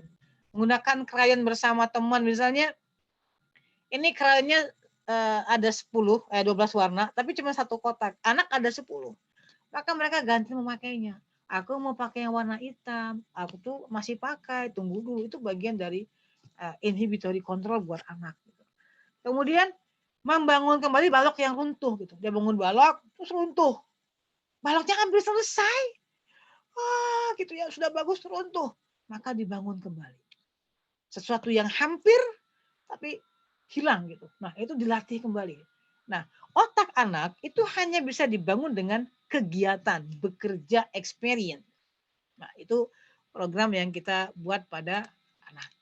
Nah, kemudian teman-teman, ya, nah terakhir nih, saya akan bahas lagi ya, ini Bu Moderator, sedikit lagi. Ya Bunda, siap. Ini kita bahas sedikit tentang yang namanya amigdala. Di limbic system, di otak kita ada batang otak tadi ada, kemudian ada limbic system, ya, ini ada prefrontal cortex. Prefrontal cortex itu, ya, itu adalah tempat di mana kita anak melakukan integratif, pengambilan keputusan, perencanaan, analisa dan semuanya di situ. Nah, di limbic system itu ada yang namanya amigdala. Amigdala ini dia menangkap semua sensor, ya. Dari semua indera, panca indera, termasuk juga dari rasa di usus, di jantung, dan paru-paru juga dia serap. Kemudian, dia nanti akan merasakan kalau nggak nyaman, dia akan langsung melakukan perlawanan. Fight or flight. Lawan atau lari. Nah, untuk orang dewasa, kalau prefrontal cortex-nya sudah matang, dia bisa kendalikan, amankan amigdala. Tenang, kalem. Anak-anak kan belum. Limbiknya sudah sempurna di usia 7 tahun, prefrontal cortex-nya belum. Maka dia perlu dilatih untuk apa? Kontrol diri, tapi orang dewasa, guru, tolong jangan ganggu-ganggu amigdalanya anak. Gitu. Maksudnya bagaimana nih? Nih, amigdala kan punya area. Ya, punya areanya input sama output. Nah, begitu diterima inputnya itu reaksinya seperti apa? Kalau nyaman, oke, dia mau approach, mau didekati, dia mau beraktivitas, bisa masuk semua informasi ke dalam otaknya dia. Tapi kalau nggak nyaman, langsung dia avoid. Fight or flight. Nah, karena itu penting orang tua tidak atau guru tidak nyolek-nyolek amigdalanya anak. Ya. Dia menangis, harusnya kayak terdakar malah dimarahin. Kenapa pakai nangis? memahami segala. Nah, itu langsung amigdalanya on. Nah, kalau kita orang dewasa, kalau amigdala kita on, maka prefrontal cortex kita itu akan off selama 20 menit. Nah, anak lebih lama lagi. Kalau dia nggak kita bangun dan kita latihkan, maka jangan ganggu-ganggu amigdalanya anak. Nah, kemudian ini amigdala, perhatikan, amigdala ini sangat responsif terhadap wajah, mulai dari kontak mata, gerakan mata, alis, bibir, hidung itu, dan bayi sudah bisa merasakan. Nah, maka orang tua perlu memikirkan, guru perlu memikirkan bagaimana ekspresi wajahnya saat akan berhadapan dengan anak. Karena bayi baru lahir sudah bisa merasakan itu. Jika anak selalu dalam situasi ancaman, ketidaknyamanan, sering dimarahi, sering dipojokkan, disudutkan, sering stres, ketakutan, amigdalanya selalu on, maka amigdala akan semakin sensitif. Maka ini akan membuat dia menjadi sangat jadi defensif. Misalnya dia lihat orang lain tuh nggak senyum. Bagi orang lain tuh biasa aja, tapi bagi orang yang amigdalanya sensitif, maka dia akan bilang, itu orang marah ya sama saya. Guru yang masa kecilnya banyak tekanan, banyak mengalami situasi yang menakutkan, ketidaknyamanan, amigdalanya super sensitif, ketika dia ngajar, ada satu anak bicara dengan temannya, dia langsung tersinggung dan meledak. Padahal kenapa sih mesti meledak? Itu hanya gara-gara itu. Karena amigdalanya super sensitif sehingga dia langsung defensif dengan cara berlebihan. Nah, demikian teman-teman, mungkin sedikit ya, sudah lewat waktunya, mohon maaf. Jadi ini baru sebagian kecil dari kita bahas tentang neuroscience. Saya belum bahas tentang kita di sinaptiknya, membangun sinaptik, dan sampai membuat program-programnya untuk anak-anak kita ke depan seperti apa. Tapi kira-kira itulah yang perlu kita perhatikan. Jadi kalau program usia dininya itu beres, oke, maka anak akan punya peluang mempunyai kecerdasan yang tinggi dan skill yang optimal. Nah, itu kira-kira. Demikian, terima kasih sahabat semua, Ibu moderator, ya. Ya, Bunda. Assalamualaikum warahmatullahi wabarakatuh.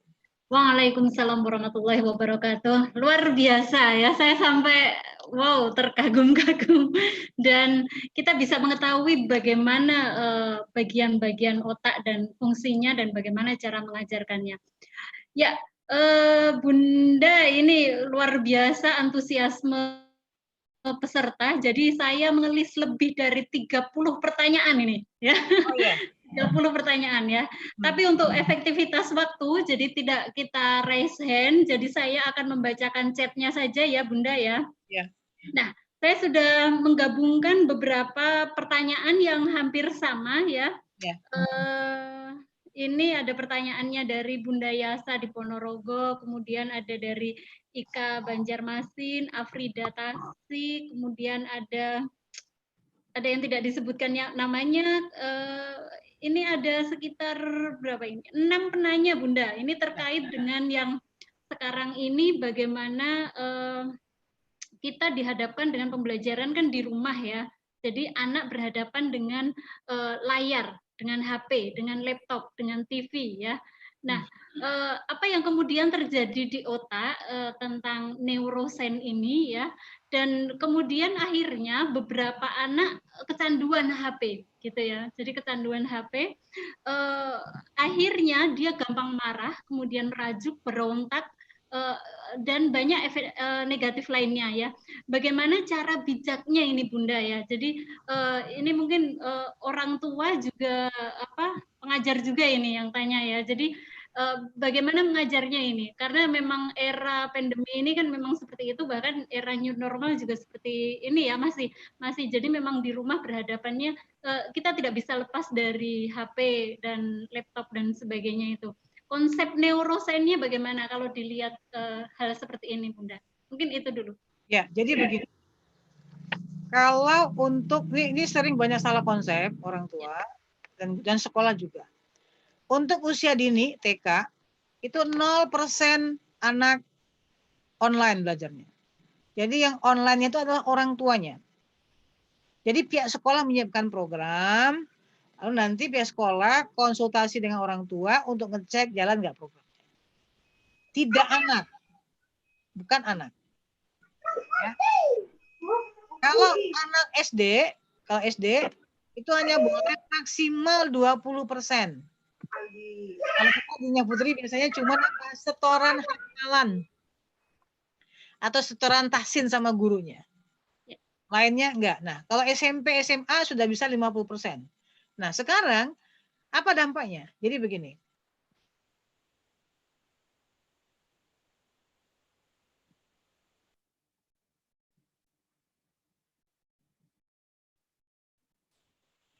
Manusia itu makhluk sosial. Ketika dia misalnya bertemu dengan orang lain, maka dia dengar kata orang itu, kemudian dia pikir integratif, lalu dia balas. Terjadi interaksi. Nah, saat dia menggunakan balasan itu, maka saat itu otaknya membuat sambungan-sambungan. Sinapsnya bekerja.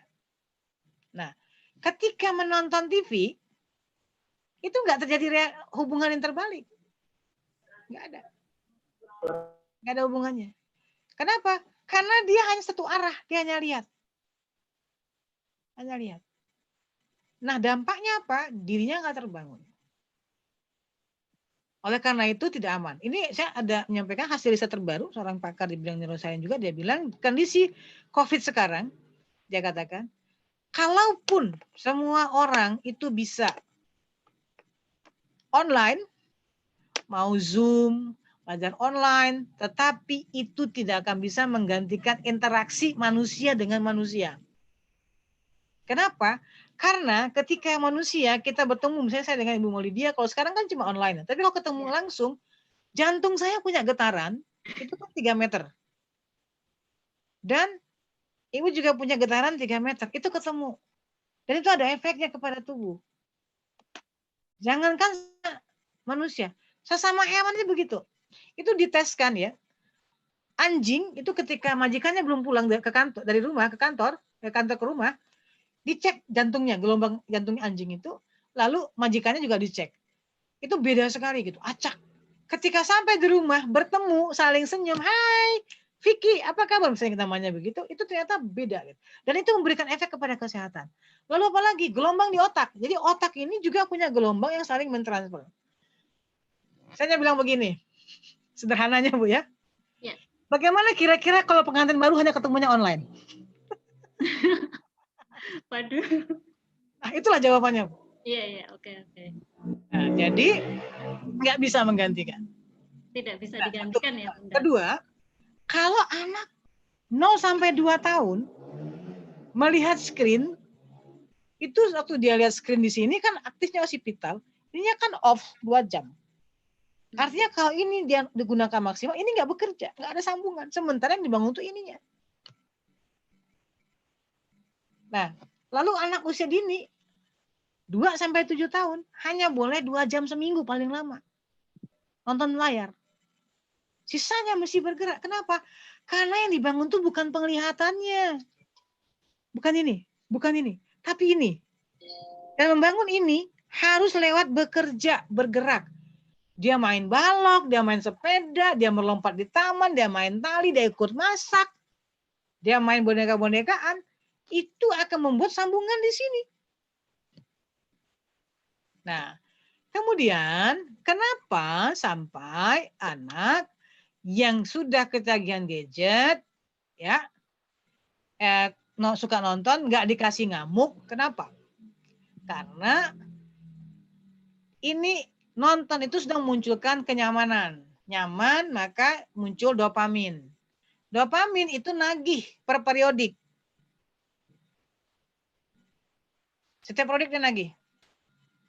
Jadi kalau sekali kita tuh biasanya makannya pagi itu enak gitu ya. Nagih, pengen lagi. Nah, dopamin yang nagih, dia anak ini belum punya kemampuan inhibitory control. Dia jadi ngamuk gitu. Ternyata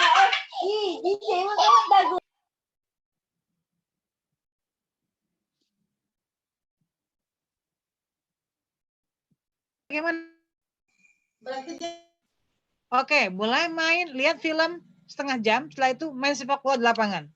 Main balok, main nyusun puzzle, nyusun 3 dimensi, apa aja gitu. Yang penting dia bergerak. Karena kalau dia nggak bergerak, maka prefrontal korteknya tidak akan terbangun wiring yang cukup kuat. Itu kira-kira yang satu, Bu Maulidi. Oke. Ya, terima kasih Bunda ya. Jadi memang tidak ada nilai tawar lagi ya. Jadi maksimal 2 jam. Oke. Ya, terima kasih Bunda. Ini ada juga pertanyaan. Kita lanjut ke pertanyaan yang selanjutnya. Ini sekitar 10 pertanyaan hampir sama Bunda. Kalau tadi dari sisi orang tua, kita akan melihat dari sisi guru Bunda. Jadi di sini ada penanya Bu Isna ini dari mana ini? Stitnu, kemudian ada Rahma Nur dari mana ini? Kabupaten Sulawesi Selatan ya, Sulsel. Oke, ada Bu Wiwi, kemudian ada siapa lagi ini? Siti Wardah ya dari Tangerang, kemudian ada lagi beberapa tidak menyebutkan nama, kemudian ada Bu Dwi Garnis dari RA ya, kemudian ada mahasiswa juga bertanya, Bunda sekarang dari sisi sisi guru ya, jadi ini lebih ke neuro learning-nya ya, jadi pertanyaannya adalah begini Bunda, ada anak yang lambat untuk menerima atau merespon pembelajaran ya, sehingga dia lambat gimana ya bahasanya, lambat untuk menangkap sebuah pembelajaran, tapi di sisi lain juga ada anak yang cepat tangkap, kreatif ya. Kemudian ada juga ini saya mencoba mengintegrasikan ya. Jadi bagaimana caranya guru ini untuk mengajarkan agar anak selalu bisa bisa bangkit, bisa aktif ya, sehingga terbentuk karakter yang kreatif, kerja keras dan tidak diem, kemudian itu tadi karena mungkin lambat ya, atau misalnya mengingat bentuk huruf ya, misalnya kesulitan. Nah, ini bagaimana untuk menstimulasi si anak ini dengan konsep neurosen atau perkembangan otak anak ya. Nah, di sisi lain juga ada anak yang dia lambat dalam pembelajaran ya, atau juga bagus, tapi belakangan ini kan banyak yang kemudian memaksakan calistung di lapangan ya, calistung, kemudian ada juga yang dia hebat dalam hal tahfidz ya Bunda ya, jadi hafal Quran itu bisa cepat, dan banyak sekali anak-anak bahkan anak TK itu ada yang sudah bisa juz 30 ya. Nah, ini konsep neuro learning-nya bagaimana Bunda? Ya, sehingga ini menjadi bekal para guru ya, sehingga bisa untuk menstimulasi anak yang di sisi satu lambat, di sisi satu dia aktif sekali gitu. Oke, saya mencoba mengintegrasikan dari 10 pertanyaan ini. Mohon maaf kalau misalnya ada yang tidak terjawab karena yang bertanya luar biasa, lebih dari 30-an ini. Belum di YouTube ya. Silakan Bunda. Ya, baik. Tadi anak yang lambat merespon. Ya. Saya mau tanya, kenapa ada yang bisa sinyalnya bagus masuk ke Zoom, ada yang jelek? Betul. Sama dengan itu. Sama ya Bunda ya. Jadi berarti problemnya di mana? Di hardware. Berarti di jumlah otak. Tadi kan kita bahas ya. Kalau otak itu dia mana tadi nih? Nah ini nih. Ini yang ada melinnya, perhatikan tuh, melinnya. Kalau di otaknya itu melinnya nggak cukup, nah, ibaratnya itu kan nggak kuat sinyalnya gitu. Maka lama sampainya. Lama sampainya, kemudian juga untuk masuk ke memorinya lama. Ini yang terjadi. Oleh karena itu apa? Kita mesti latih brainnya. Jadi dirangsang ulang. Jadi ini kita punya ya. Ini ceritanya yang kita perbaiki itu, kita repair tuh santri kelas 2 Alia. Ya. Dia naik dari kelas 10 ke kelas 2 Alia. Mata pelajaran 17. Remedinya 14. Hanya 3 yang enggak remedi. Jalannya pelan, makannya pelan, bicara pemalu, mandi lama, semua lama.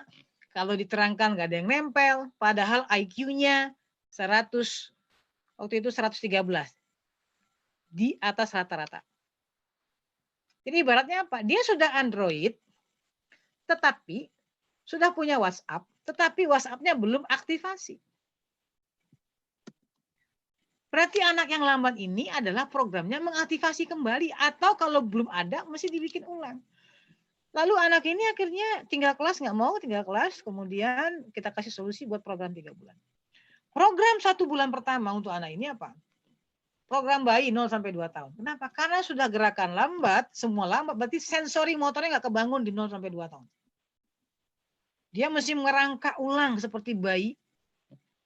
Latihan lari, kecepatan, keseimbangan. Dilemparkan bola ke dia, tek, dia tangkap lagi, lempar lagi, tangkap lagi. Sensornya itu untuk cepat nangkap itu diulangi lagi. Semua program 0-2 tahun itu diulangi. Setelah itu baru pindah ke program 2 sampai 7 tahun, pindah ke program 7 sampai 11 tahun. 3 bulan, 2 bulan setengah. Baru dia masuk kembali ke kelas secara normal. Setelah itu apa yang terjadi? Nggak ada lagi mata pelajaran yang remedi. Anak ini cuma 2, tahsin sama tahfiz. Tapi pindah semester nggak ada yang remedi. Dia sempat menjadi tim robotik nasional kita dan merakitnya cepat sekali. Bahkan dia tamat itu sudah punya tahfiznya 4 juz. Kemudian dia sekarang sudah kuliah di Fakultas Arsitektur. Dengan TOEFL-nya di atas 500. Bicaranya sudah bagus. Kenapa? Melatih bicaranya gimana? Main peran lagi, main peran besar, ya, makro play.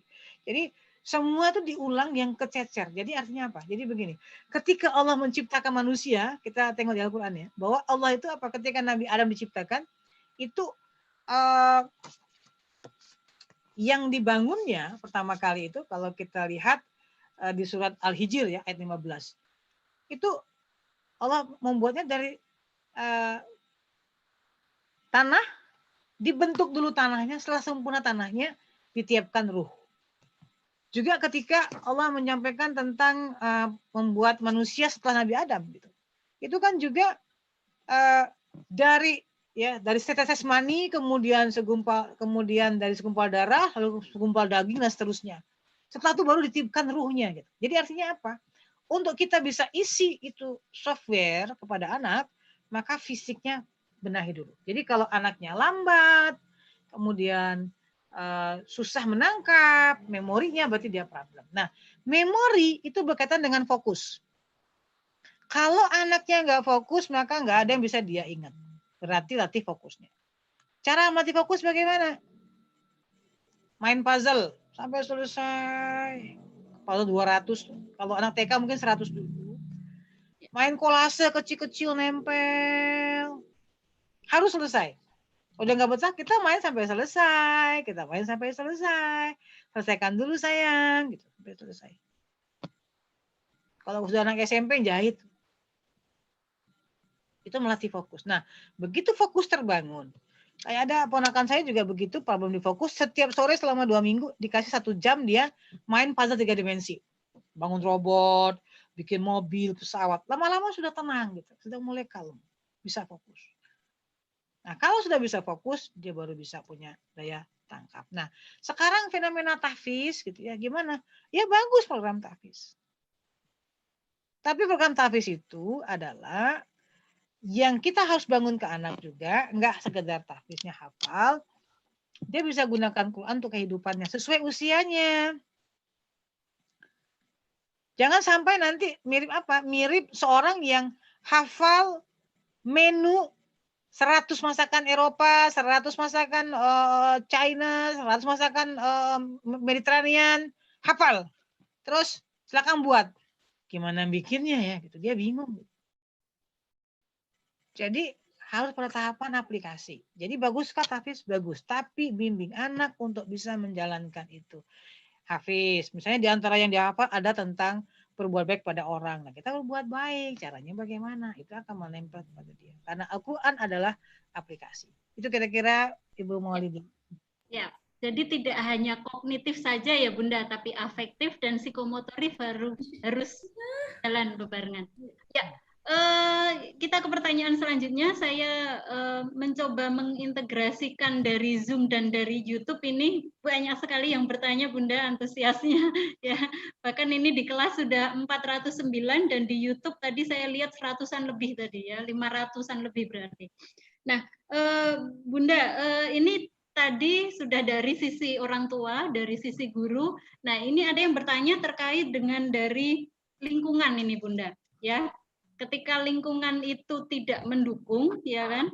Apakah kemudian apa ini mempengaruhi anak, ya kan? Nah, apakah itu masih bisa nanti diperbaiki, ya? Kemudian ada integrasinya begini. Ada orang tua yang suka memarahi anaknya. Nah, padahal kalau memarahi anak itu akan merusak sel-sel otak tadi, ya. Dan orang tua ini sudah dikasih tahu, Bunda, ya. Kemudian lingkungan pun juga ternyata tidak mendukung bagaimana proses perkembangan neurosen ini dengan baik gitu. Jadi misalnya ada pola asuh yang misalnya salah banyak terjadi sekarang ya.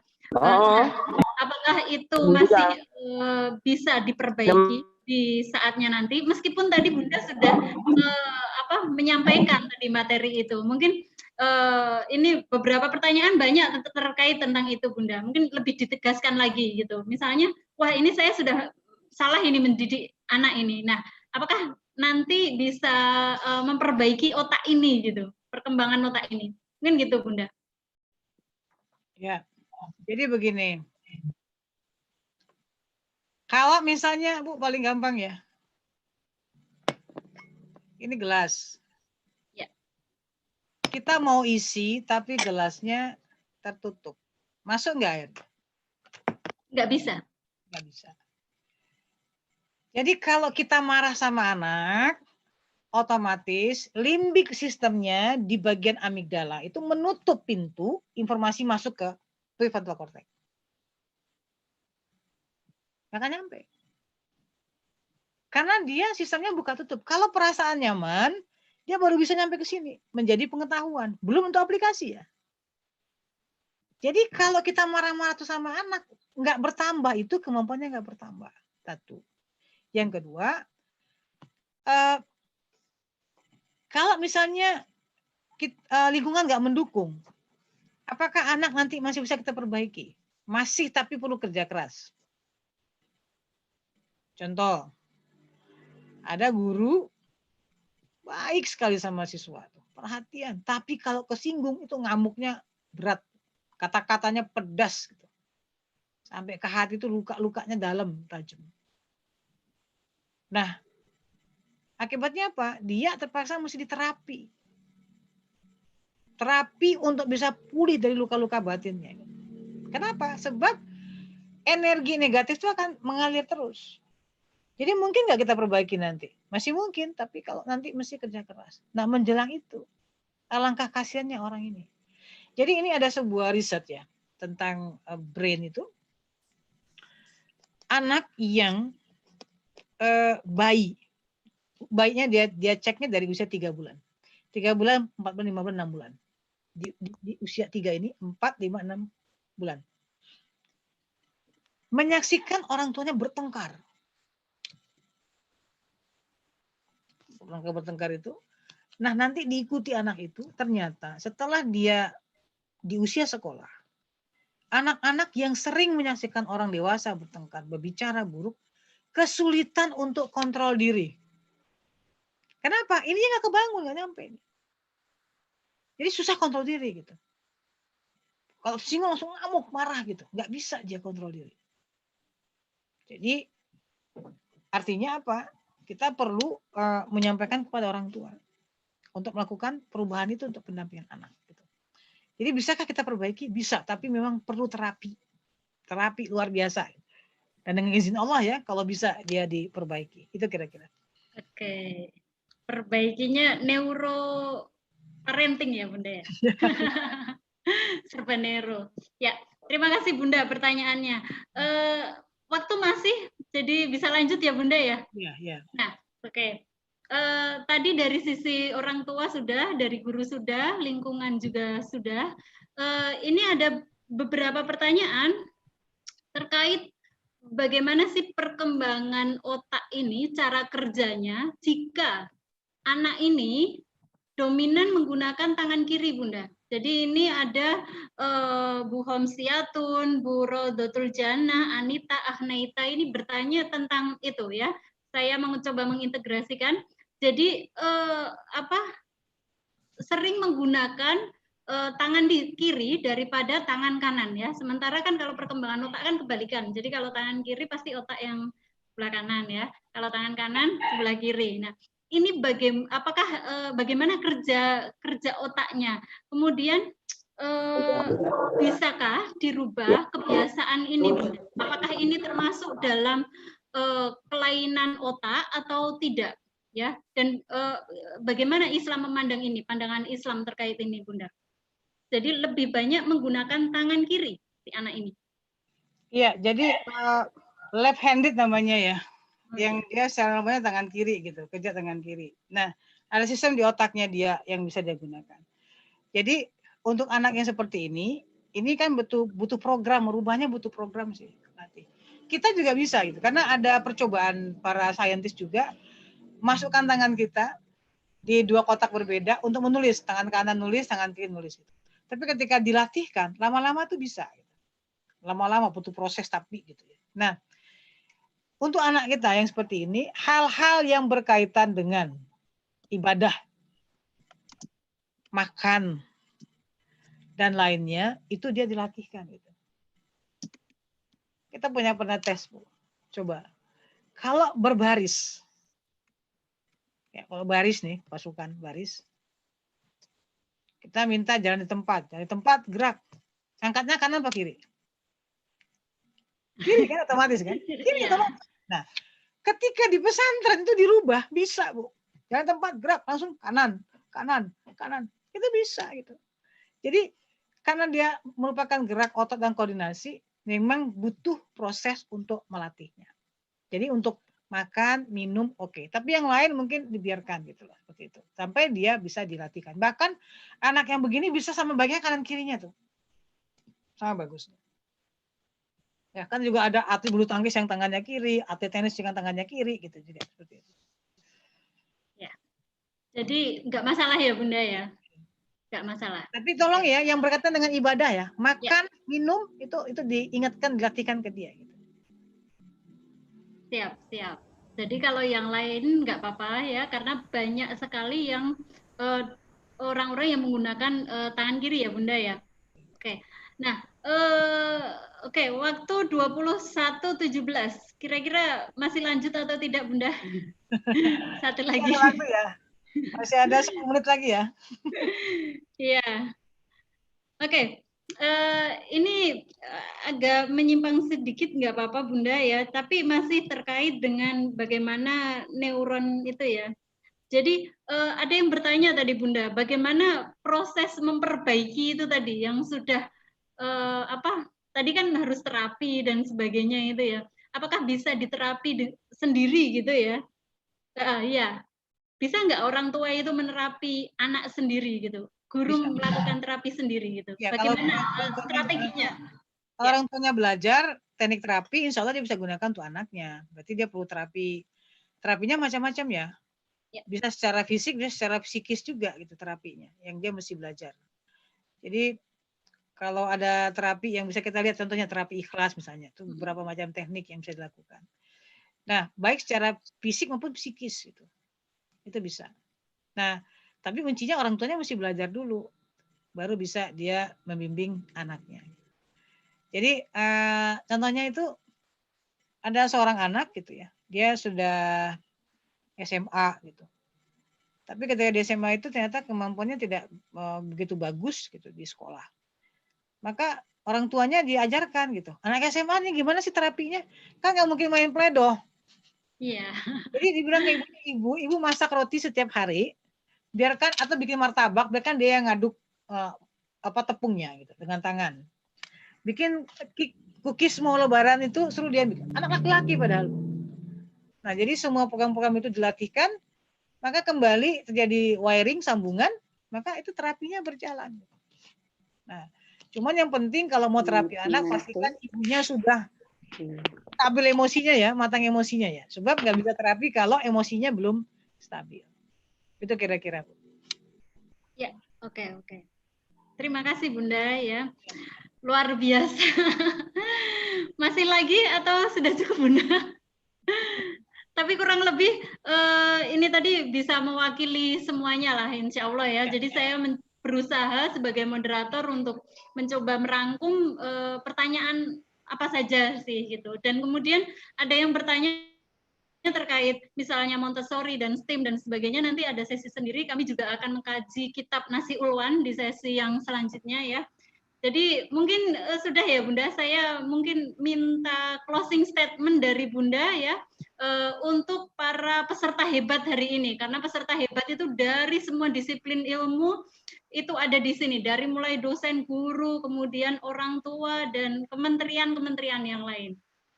Silahkan Bunda.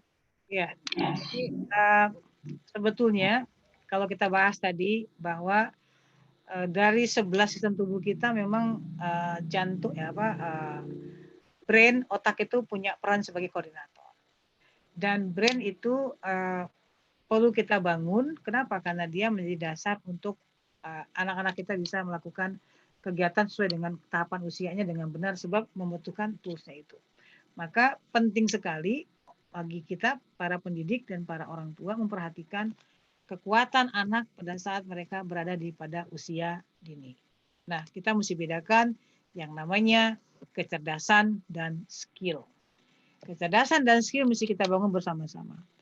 Syarat kecerdasan adalah jumlah neuron yang ada di otaknya, dan neuron itu sudah berubah, punya banyak dendritnya, menerima informasi, punya myelin di akson kakinya, dan sinapsnya banyak untuk bisa berbagi juga informasi ke bawahnya. Nah, itu mesti kita siapkan. Nah, kalau itu siap, maka baru siap kita bangun skill-nya. Gitu. Ibaratnya apa? Android, kita upgrade dulu, baru isi aplikasi. Upgrade lagi, aplikasi. Upgrade lagi, aplikasi. Nah, semakin digunakan aplikasi, semakin canggih dia. Oleh karena itu, fokus pada anak kita di usia dini, lihat bahwa mereka punya standar yang harus diupayakan agar dia bisa menjalankan fungsinya sebagai manusia dengan baik di masa yang akan datang. Oleh karena itu, pendidikan usia dini itu betul-betul dasar bagi manusia untuk bisa sukses di masa depannya. Selamat berjuang. Terima kasih. Assalamualaikum warahmatullahi wabarakatuh. Waalaikumsalam warahmatullahi wabarakatuh. Jazakallah khairan katsira Bunda ya. Sudah berbagi dengan kami 400 yang masih online jam 21:22 ini ya. Luar biasa ya. Dan kita seluruh Indonesia sampai Papua dan Aceh semuanya masih on ini. Bunda semangat sekali ya. Sangat-sangat inspiratif Bunda bisa menyampaikan tentang konsep neurosains sampai kepada praktek-prakteknya ya. Jadi saya tidak akan menyimpulkan, tapi para peserta hebat insya Allah bisa menyimpulkan sendiri, bisa, dan tentu saja tidak hanya kesimpulan, tapi juga menerapkan ya, dan mempraktekkan kepada anak-anak kita, murid-murid kita ya, karena yang namanya mendidik itu tidak mendadak, pasti proses ya, tidak seperti bikin mie instan yang 5 menit jadi, tapi butuh proses, termasuk dengan bagaimana menstimulasi otak ini. Oke, sekali lagi terima kasih, jazakallah Bunda Fauzi. Sama-sama. Semuanya mengucapkan terima kasih dan dapat salam dari ini seluruh dosen yang ada di PIAUD Indonesia ya, sangat inspiratif. Semoga ini menjadi amal jariah Bunda, sudah memberikan ilmu yang sangat bermanfaat kepada kami yang ada di Zoom 400 dan di YouTube berapa ini? 100-an lebih sepertinya ya. Nah, Bapak Ibu semuanya yang masih setia on dengan kami ya, silakan sudah di chat YouTube dan di chat Zoom daftar hadir ya, jadi bisa langsung di download ya. Kalau nanti tidak bisa download ya, silahkan nanti sebelum ini di end atau live meeting, jangan live dulu, nanti kita akan pandu ya. Oke, Bapak Ibu semuanya sudah menunjukkan jam 21.20 lebih 24 ya, tentu yang di Papua udah jeda berapa jam ini ya, pasti udah malam banget ya. Terima kasih sudah setia para peserta hebat semuanya. Dan kajian malam apa DMR yang disingkat itu ya, diskon malam-malam Rabu dan malam Sabtu. Wih, susah banget ya. Ya, jadi akan terus dilaksanakan ya dalam waktu bulan ini. Ada tentang yang besok ya, minggu depan ada Kak Adi Kitana ya tentang STEAM, juga kita akan mengkaji ada kitab Nasi Ulwan, ada prophetic parenting. Jadi ikuti terus ya, subscribe YouTube ya, subscribe YouTube. Kemudian bisa follow Instagram kami, insya Allah akan diinfokan terus bagaimana kajiannya, sehingga kita bisa memperkuat pondasi pendidikan Islam anak usia dini. Bapak Ibu semuanya, Kakak Zahran. Ya, mari kita tutup ya. Alhamdulillah lancar ya, jaringan lancar, Bunda Fauzia juga bisa menginspirasi semuanya. Alhamdulillah tidak ada kendala ya. Kita tutup bersama dengan membaca hamdalah. Alhamdulillahirabbil alamin. Terima kasih Bunda Fauzia. Sama-sama, terima kasih juga kepada Pak Dr. Sigit dan yang lainnya semua. Salam semuanya. Iya Bunda, ya. Mohon maaf kalau ada salah dari saya moderator yang menyampaikan, mungkin ada singgung atau misalnya pertanyaan saya kok nggak dijawab ini, karena hampir 50 pertanyaan sehingga saya sebagai moderator harus berusaha semaksimal mungkin dengan waktu yang terbatas. Kita ketemu di lain kesempatan minggu depan. Salam inspirasi, salam pembelajar, sukses sejati. Wassalamualaikum warahmatullahi wabarakatuh. Waalaikumsalam warahmatullahi wabarakatuh.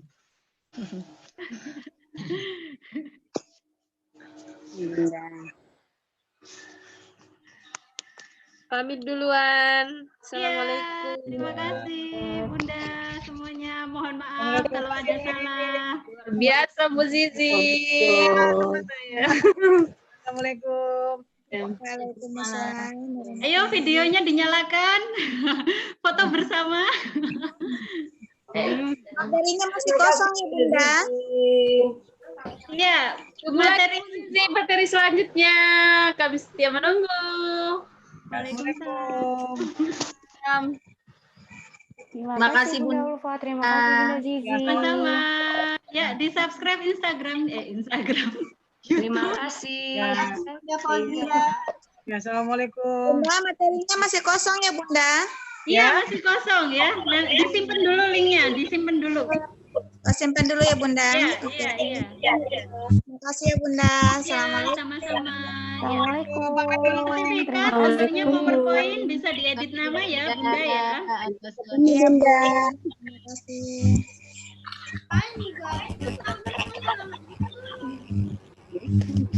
Sertifikatnya gimana? Sudah ngisi daftar hadir, Bunda? Caranya gimana? Sudah ngisi daftar hadir? Daftar hadir, Bun mau tanya dong. Iya. Daftar hadirnya harus segera diisi ya? Iya, Batasnya sampai kapan?